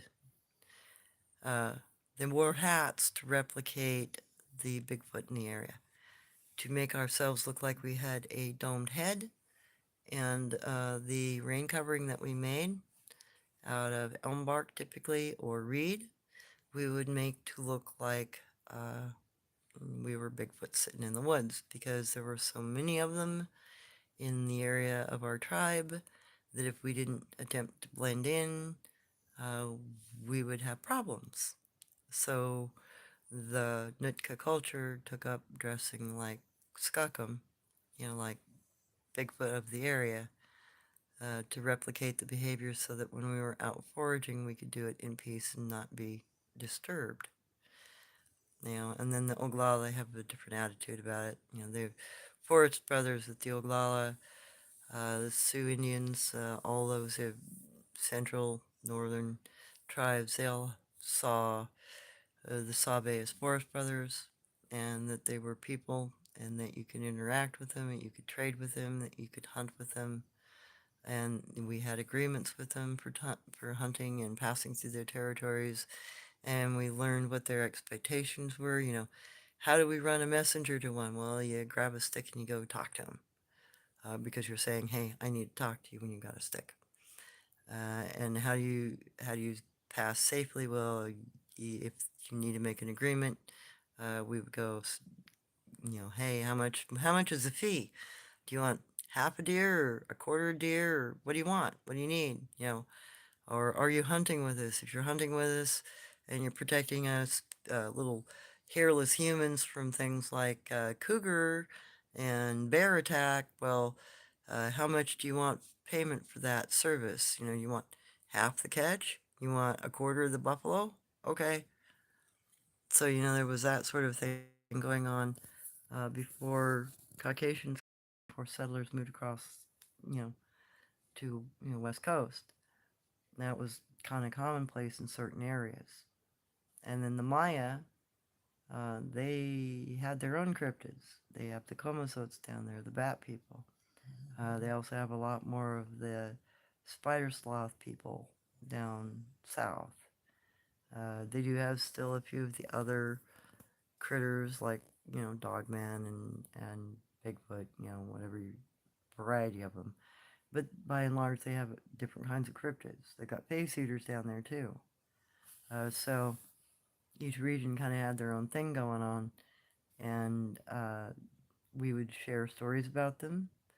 We understood the cultures of the ones around us if we could understand them and interact with them. And we also understood, the tribes that had dangerous interactions with their cryptids in their areas. So uh, these were things that we grew up learning and knowing 120 years ago, 130 years ago. Now people aren't taught it because the information's just not there. It's all gone. It went away with the natives being killed off and our young not being allowed to learn our legends and lore. So that cultural understanding of the Sabe is gone. It's missing. Okay, Adam. Like the red-haired giants of Lovelock Cave, giants out west. Yeah, and actually, I got to see one of the Lovelock Cave uh, skulls because it was in the care of one of the, I think, Apache people, if I remember right, that attacked and killed the Lovelock Cave giants. And the skull that he had been one of the people that had died from smoke inhalation further down in the cave, and his tribal ancestor had taken his head to take it back to camp and prove that yes, they had indeed killed these giants. Not as a trophy, but as proof. We don't have to worry about them eating us anymore. And that skull was massive. It was probably 22 inches long, from top of head to bottom of chin, and probably front to back, it was about 18 inches, and I'd say at least a foot across, or maybe wider, maybe 14 inches across. It was huge, and it weighed like 22 pounds. It was massive. He set it in my lap, and it covered my legs. It was so massive. I was afraid I was going to drop it because it was so freaking huge. And they had double rows of shark teeth. So they were definitely carnivorous. And there was no indication that there was any kind of human tooth structure in that thing. It literally had what looked like freaking shark teeth, and they were little, and they were in double rows. And if you opened the jaw, which you could because the hinge worked, you could see that there were decidual rows of teeth back in the bottom jaw and up in the roof of the mouth that were, more shark teeth coming in. So those giants actually had tooth structure just like a great white or other shark that has those, you know, triangular shaped teeth. So that's an odd, it's was human in shape, but its tooth structure was that of a shark, and their reputation was just, oh, what the heck? Message rejected. What's going on there? Why are they not letting you post? I'm so sorry, Irene. Now maybe give it a minute. Maybe it's having a glitch issue and it's too long on that 10-second thing. Uh, so yeah, it's information like that, uh, what they are, how they act, that I think that people in general need to be aware of and need to be able to be made aware of, because what's going on the south border, that could be incredibly horrid if it continues, because there's a chance that they won't stop, and that's a scary thought, and that's something our native culture did talk about and have an understanding of. So gosh, I've yammered for 2 hours. I hope the information has been useful, and I hope that you guys are understanding that they do have culture, and that they're not just animals. I know they look like animals, and some of them act very animalistic, but it's because of probably their tribal custom. Other than, things like crawlers or the base eaters, I'm pretty sure they don't have much in the way of culture. I think they're pretty much animalistic in their hunting behavior, and I think they're very top-end predators, so to speak. Worse than bears. And that sort of thing is something else needs to be recognized, because if they're in more than one location, then there's more than one issue, so to speak. It's not just not going into certain areas, then you got to be made aware of those areas, because it just, yeah. I don't want to see a population of those things grow, put it that way.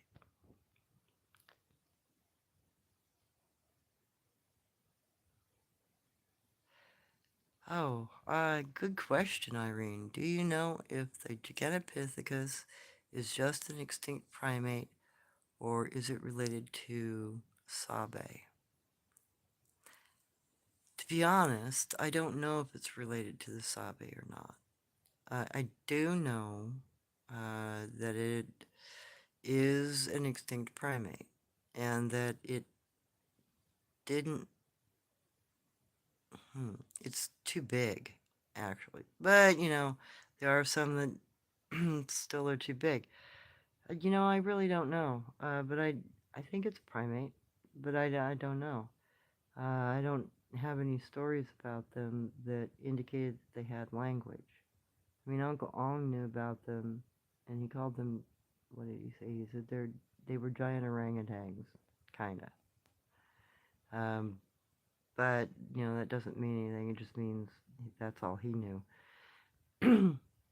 But, if we could find something definitive about them, we don't have a lot of samples of them. We got, what, 6 teeth, uh, part of a finger, and part of a jaw, or a jaw. I think it's a jaw, if I remember right. So there's not actually a lot of skeletal information about them other than what we've hypothesized about or believe they are. And I know that their diet was bamboo.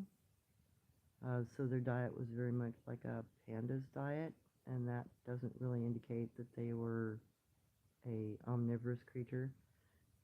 And everything I've seen with like the Oma, the Guanche, Skookum, and the Yeren is they're all omnivorous. Uh, when you get down to like dog people, they're protein eaters, so they stick pretty much to like small game. At least so far, I haven't seen them doing a whole lot other than some root digging, but I don't know that could be the critters with feet in that area that look human.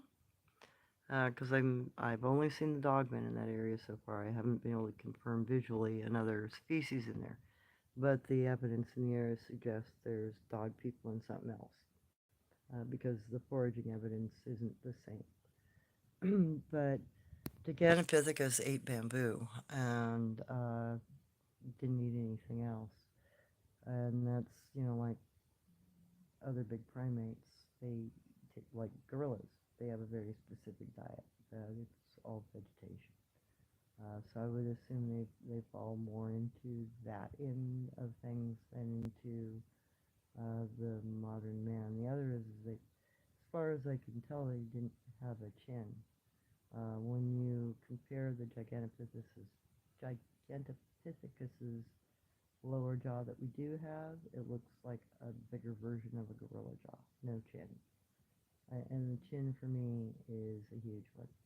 As if you don't have this chin, you're not a human. You're a primate. So I would say they were probably primate, and their diet would have also restricted them to the category of panda or primate. So I don't think they were particularly related to Sabe.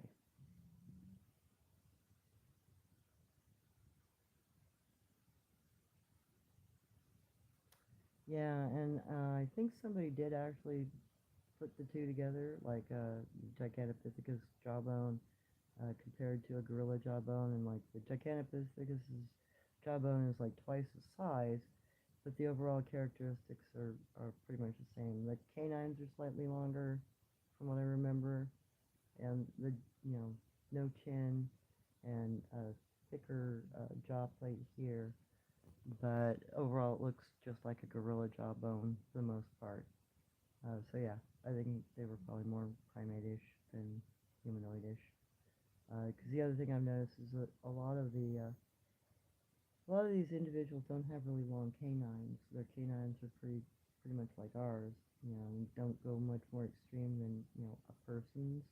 Because some people do have slightly longer canines than average, but it's still within that spec, so to speak.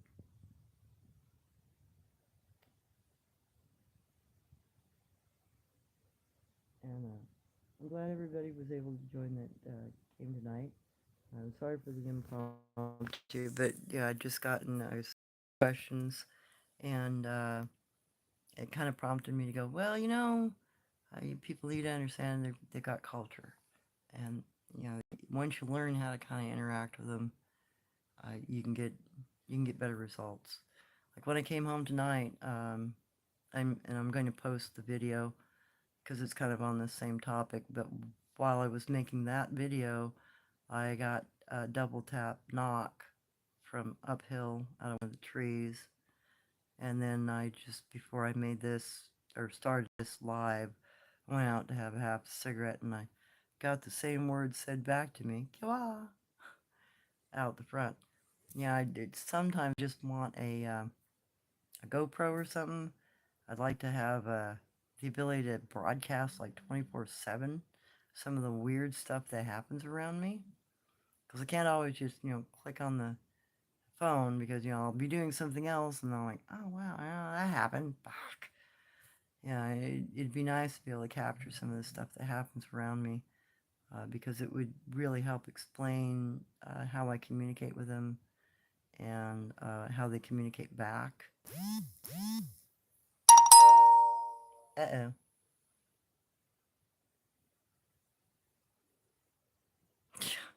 Hey, moms, mushrooms, Jesus loves you all. Well, yeah, Jesus loves you back too. Hey, Jenny. Hello. When you say crawlers, do you mean those skinny, white, bald humanoids? Yeah. Yeah, the pale demons, another name. Have you ever done a vid on them yet? I could watch. I can't find legit info on them anywhere. Well, I actually had one encounter with one once, and it was in the eastern side of this valley. Let me think, that was 2019, I think, if I remember right. No, later than that. It was like 2000. God, let me think. Hmm. No, it was 2022. A couple of years ago. Wasn't that far back. I'd gone camping, actually in a campground, which I rarely do. I usually just go out in the national forest and go hike off to some place and find where I want to be, or I'll pull off and make sure I've got a parking spot. That's typically what I do because I don't really camp in a tent. I kind of avoid that because of what I do. And a friend of mine like, oh yeah, it's a really great campsite. You want to go up there and blah blah blah blah blah. You'll love it. So I took their advice and I went camping for a night. I didn't spend the second night though. I'd paid for it. I went and got my money back and I left. So I was in this little tiny like mountaineering uh, tent. So it's like a sleeping bag sized tent. That's just head height when you sit up in it. Just myself and my dog could fit in it, and maybe a bag of clothes in the end. And I get woke up in the middle of the night by something poking on the side of my tent and poked me in the shoulder, woke me up. And then I hear sniffing, you know, kind of like a little pig, and I'm like, oh well, that's a raccoon, because they snorkel like that. They sound kind of like a little pig. And then I realize it's going up and down the tent, and it's going too high on the side of the tent for it to be a raccoon unless it's standing up. And there was a full moon that night, thank God. And that's when I realized I'm seeing a head and a shoulder, and not a raccoon body. So at that point, my dog, she snugged into my side and she started to growl. And she's doing it really, really low, like. And I know she doesn't get upset about a lot of things, and she doesn't growl at a lot of stuff. She doesn't even bark at a lot of stuff. So when she growls or barks, she usually means business. There's something really wrong. And her fear response was to hug me, which is not normal. She's usually like in front of me. So I waited to see what this thing was going to do, and it worked its way around to the front of my tent, and then it tried to unzip my front flap to my tent. And I saw the little pale finger tips come through to pick the zipper up, and it had dark fingernails, looked very much like primate fingernails. They were very, very dirty. And that's when I grabbed my knife, because that I don't sleep in a tent without a knife or something to get out of it with. You know, there are just too many cougar and bear in this area. You always got to have a way out of your tent. So that is one of the incidences where I'll take a device with me that's a tool where I can get out of my tent. Or coyotes, because that's another one that has a tendency to come up on you camping. So I threatened it. I told it that if it continued to unzip my zipper of my tent, I would cut it into little 1-inch cubes and let the vultures eat it. At which point, it stopped. It got up maybe 4 inches on the side of the tent, and then it let go of it. It stopped pulling the zipper. And I'm like, oh my God, this thing is intelligent enough to understand I just threatened it. That's scary. So I just kind of held my knife and looked at the zipper and stayed ready, in case something happened because I didn't know what it was going to do. And it kind of sat outside the front of my tent for like probably 30, 40 seconds. And it was, I could hear it. And it was kind of like it was frustrated that I'd said something like that. But it didn't touch the tent again. And I'm like, okay. And then I heard it moving off. So I hadn't put my rain fly on that night because it was hot. It was the middle of summer. So as it was crawling away, I pushed my head up through the screening just so you could see above the edge of the tent. And, it's this emaciated human being looking thing that had no hair on its head. And it looked like somebody had hamstringed it. Like it couldn't straighten its legs out. Like its legs were permanently crooked. And it was crawling off on all fours, naked as a jaybird. And when it heard my head scrape against the top of the screening, it turned and looked over its right shoulder at me and kind of, oh my God. I hope you keep going. Just goddamn keep going. So yeah, I've seen one of those things. And evidently they have intelligence. I'm pretty sure they don't have anything else. I don't think they use tools.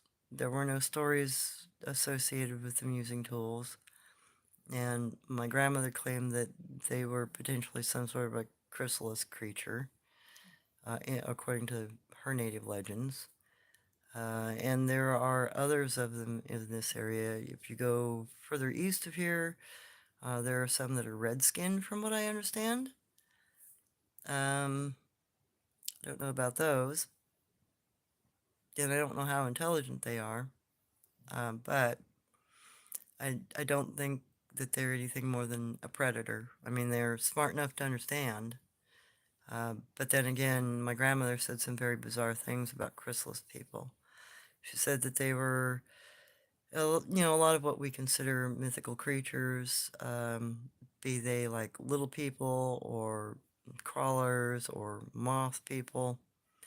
Certain species of creatures are all what she considered chrysalis people, meaning that they develop sequentially through time and that they go into they live a life, then they cocoon, they go into chrysalis, and they have a new structure that forms, and then, they break their chrysalis and they're born as something new.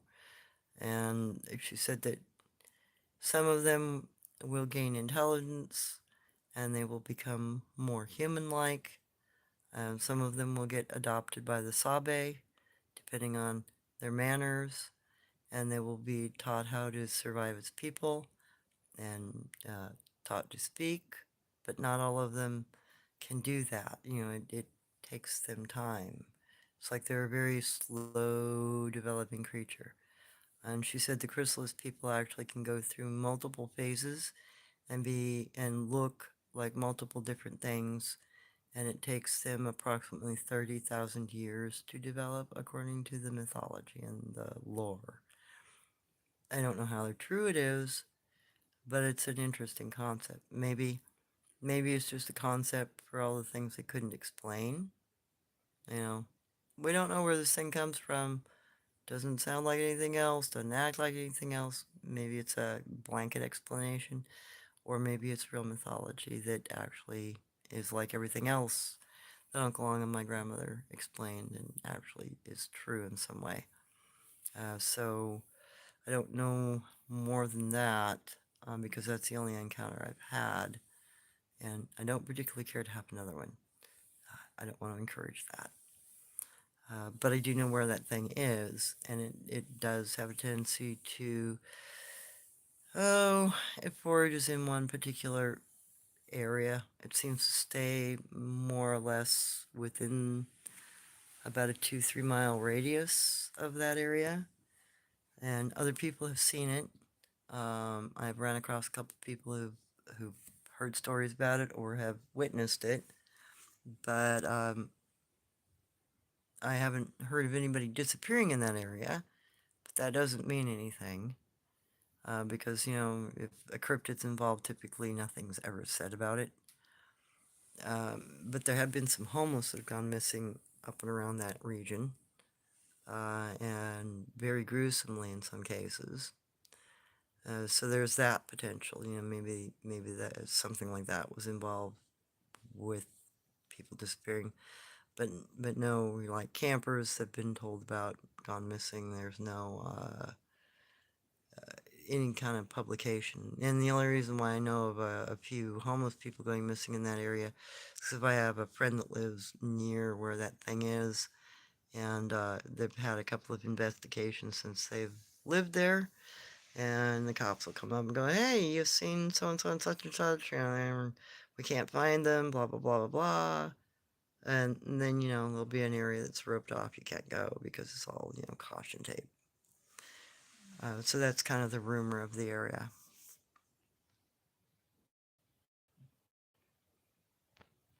Hey Irene, okay, the Parks Department must know about the various cryptids out in our national parks, and yet they keep quiet.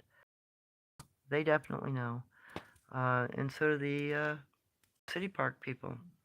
The biggest thing is they're taking the advice of primatologists, and they're trying to control them, poison them out, or push them back, which has actually been horribly detrimental to them, and in some areas I think potentially becoming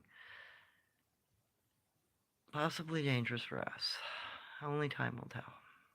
Like, there's an area where there's a family group of Oma there have been sightings of in this area, and it's controlled by a parks area.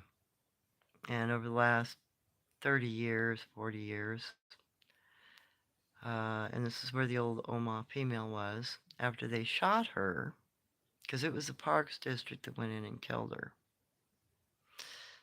They've been systematically poisoning out all of the edible plants in that area, all of the medicinal plants in that area. In fact, there's a 65% reduction of all beneficial plants in the area.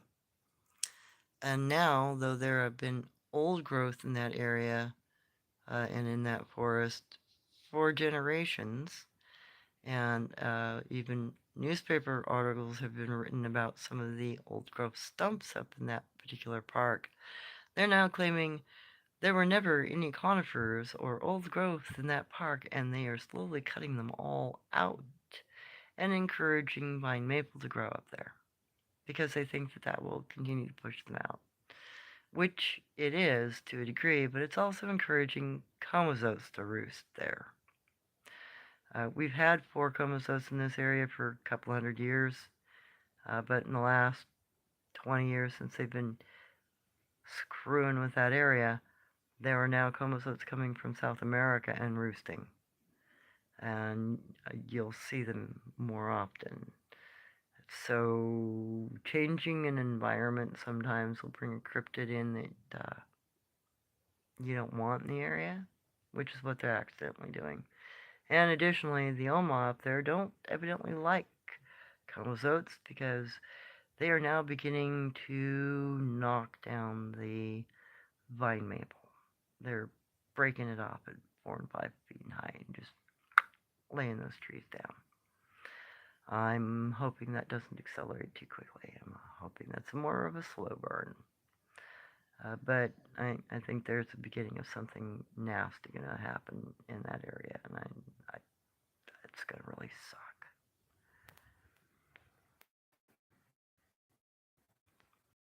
Hey, Jenny. Oh my, that sounds terrifying. Thank you so much for sharing that. They are being seen a lot recently. Had no clue how intelligent they are, or more human versus more animal. Wow, you answer so much. Thanks. Yeah, you're welcome. And without the one interaction that I did have with the crawler, I wouldn't have had a good answer for you.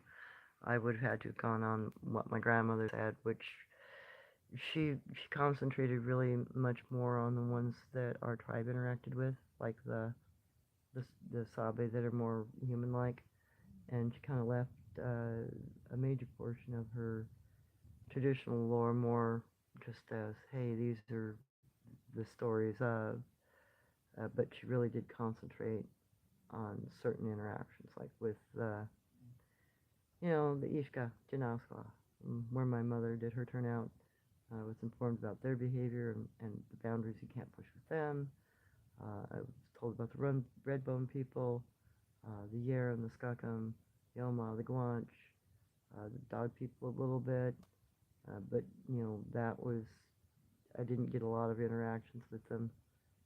Just a few little like, hey, this is where this one is. This one's one to avoid. You can't do anything about him. He doesn't like people. And then I got the stories about how they act more like, they can act more like dog soldiers in that their behavior structure is very much like that war culture society. They expect you to have a pair and to keep your word. And if you say you're going to do something, you better do it. So you have to keep those kind of things in mind when you're messing around their territories. If you're trying to get them to interact with you, because if you fail to be forthright, you'll get a bad reaction. Okay, that was plenty of info. Thank you, Jenny. The encounters I heard were just how they have murdered people in violent attacks. Yeah, there's a lot of that, and I think uh, I don't I yeah this thing was pretty scrawny, but it looked pretty like it would have done anything for a meal, and I was a little startled that threatening it actually made it go away. I didn't think that would actually work. I really thought I might have to defend myself, and I was prepared to cut myself out the back of the tent and head to my truck, because I had my keys in my pocket. Because that's not if I'm sleeping in a tent, I always keep my key and my knife under my side. Period. That's it. And my dog with me. Because I've had too many things where, yeah, oh, there's a cougar. Get the heck out of town. Oh, wow, there's a bear crawling at the back of my tent. Yeah, yeah, let's go get in the truck. And don't want to be out in the field. Don't want to be out in the forest. No, no, no, no. Thank you. I don't like bears. So, there's always that possibility in this valley area. We've got a lot of wildlife. And in fact, even in some of the local towns, you get cougar coming in close enough. We've had cougar attacks, on the borders of towns. Uh, and we've got a pretty good population. We have got 170,000 people in this area. And you still get 20 miles out of town, you get cougar attacks, and you get bear sightings and cougar sightings in town and at the edge of the city. So, got coyotes. You can flip and hear coyotes and foxes all over this valley at night. And you don't necessarily have to be out of town to do it. You just have to be in the right echo point to hear them. So there's a lot of wildlife here that are predators. And that's always something I keep in mind when I'm out camping. That's the major reason why I don't really camp outside of my vehicle if I go camping. Because I just don't trust the wildlife. There's too much of it that can eat you. And there are some other stories around this area that talk of some unusual stuff, like there's supposedly a Wendigo in this area that's actually quite near where the crawler is, and that's a story that's been around since natives were here, and there have been people who have seen the thing uh, within the last 5-10 years, and it looks like like the person I drew, a female with deer horns and a deer pelt. She looks like some sort of a medicine person, but she doesn't present herself as anything other than a spiritual figure. You don't see a physical apparition of her. You see a figure of her, and that's what everybody's reported. They don't see a physical entity. They see a figurine that looks like that. Looks like a person wearing a native costume and a deer hide with horns. So I don't know what that is per se, other than it's kind of the descriptions of the Wendigo spirit, and people have had it come up on them while camping in certain areas. They've even claimed that it's messed with their tents and stuff, so it might actually be something projecting an image while it's still a physical entity. I don't know. I haven't gone up and investigated. I have camped in that area, and I get a real creepy feeling in that area. And if I get a creepy feeling, I've learned to avoid the areas, just because there's usually something dangerous. So I hope that helps. But yes, I kind of wanted to let you guys know that there are certain things, there are attitudes that you can have going into an area that you'll get a better response from these things. Um, Learning to introduce yourself, even if it's just a cough. Clear your throat. Hey, I'm here. That will key them into realizing you're there, which will give them an opportunity to get their young ones out of the way, which I think is their biggest concern. I think their biggest concern is that their children get hurt, and that, in that damage, they might lose their child. They are, like us, very attached to their young, so they safeguard their young far more than we do, actually. I mean, they'll even run into a building, so to speak, a forest that's on fire, like we will, to go after a person and pull them out. So again, behavior is very much like ours, and that's information that if you're thinking that they're just mythic creatures, or that they are big bad monsters, you can't wrap your being around that kind of concept. That yeah, they act more human. They do have culture, and they do have certain expectations. And the biggest is, the things that I've been showing you, that they have messengers, that they use language, and that you can, tap certain sequences and get the same kind of taps back, or you can get an answer. It's all to help you understand that there are ways to communicate with them.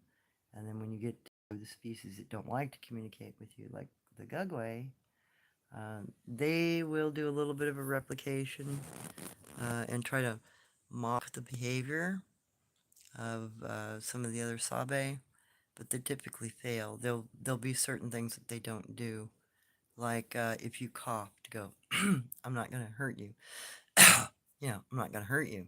They won't cough back, and whereas some of the others will. So there's that. You have to learn what the little difference in the behavior is, and then with uh, Skookum, they're really friendly. They'll blindside you sometimes and kind of just be there and walk up on you. Otherwise, they'll be in your area, and they'll be very informative. They'll communicate. They'll do a lot of tapping.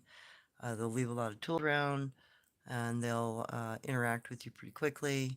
And they have a tendency to guard you rather quickly, like the ones did out there by the river, where my dad's old trap line was.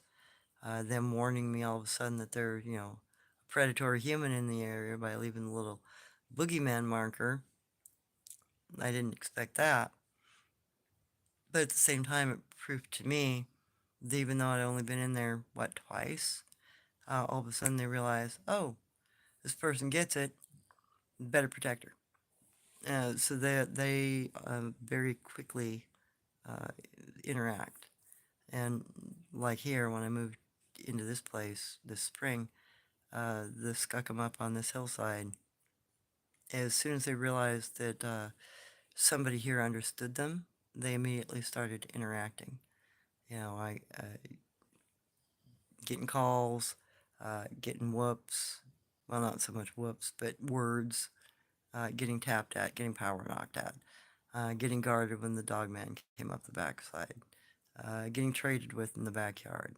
They're very quick. to do that sort of thing. Um, the Guanch and Oma and Yeren are a little more set back. They want to test you a little more. They want to know that you're really they're not as trusting, put it that way, as the Skookum are. The Skookum are actually pretty trusting of us. So they'll hold back a little bit, but they will get to a point where they act like the Skookum. You know, they'll warn you about a predator in the area. Like there's one area I go up uh, out in the woods east of here. In the Guanch group up there, one of the individuals, if there's a dogman that comes through, which there is a mountain dogman in that area that they always warn about. It's the one my mom showed me.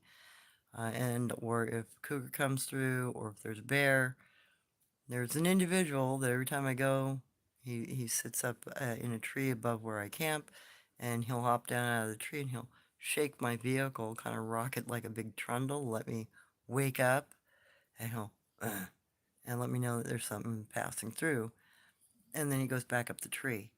But he always wakes me up if there's a predator in the area, and I've found that to be quite amazing because that means somehow they recognize that I get it, you know, that I understand what they're saying. So if people can achieve that kind of understanding, I think they'll start, you know, being more positive with their interactions. The Oma have a tendency to ignore us more, but you know, Jen, her sets of behaviors were that, you know, I had to be honest. I got put in the doghouse if I was bad, and you know, all the marriage customs and their burial rites that she talked about, and that they have very big social meetings like powwows, and they sit in council, and they have an internal tribal structure to their family groups, and you know that all lets me know that they, even though they look like chimpanzees, they still act like human beings in their way of living. And a lot of their tools are made out of bone, uh, and it's usually, I think, from ceremonial animals because they don't skin an animal. They don't use a knife. It's against their ways. They don't believe in cutting flesh, which was one of the weird things, you know, when her Guanch husband, who was a hunter, married her. He's like, well, I'm going to have to change my hunting methods. I can't do that anymore. Because it's the women in these cultural groups that make the decisions about how the family is going to be raised and how appropriate actions are going to be. So if you're outside the immediate culture, the male has to adapt, which is unusual because usually the other way around with human cultures, you know, you get traded as a bride, it's the bride that needs to adapt, but in these cultures, it's the other way around, it seems. And that's also, again, a very ancient way of thinking. That's not a modern way of thinking. We think very pedagogistically, you know, male descent of inheritance. And they recognize that, you know, we all come from a mother. The father can be anybody, but you only got one mom. And I think that's how they view it. So, oh, wow. I'm glad that you guys showed up for the impromptu. I hope it's been informative, and I hope that you gained some knowledge from it. That was my intention, you know, kind of let you know that I don't run around whooping and hollering and hooting and stuff. I go in, and if something interacts or comes forward, then I deal with whatever is going on, and I try to encourage more interactions. You know, I try to get them to guide me to them or to open up in some way where, you know, I can facilitate a trade or I can get them to interact in some way in a positive nature because I know it's achievable. Alrighty, guys. So, last time for questions. Otherwise, I think I'm gonna head because, yeah, it's 2 in the morning. I better get to bed. I have work tomorrow. And I'm gonna do another live on Friday. And I unfortunately might be changing my days around again. I think my work schedule is going to be changing at the end of the month. I'm not sure what it's going to be next time. I might be doing, instead of my schedule now, where I have Fridays and Saturdays off, I might have just the weekends off. So I might have to switch my live from Saturday to like Sunday, or from Friday, I mean, to like Saturday or Sunday. But it'll have to be later in the evening so I can still go out and do my day footwork. And I think I'm going to be bouncing between the Dogman area and probably Cottage Grove Lake. I might go back and forth every week or so. So I'll do maybe 2 weeks here with the dog people and try to get something interacting that way. And then I'm going to go down to Cottage Grove Lake, probably weekend after next, see if anything new has generated down there.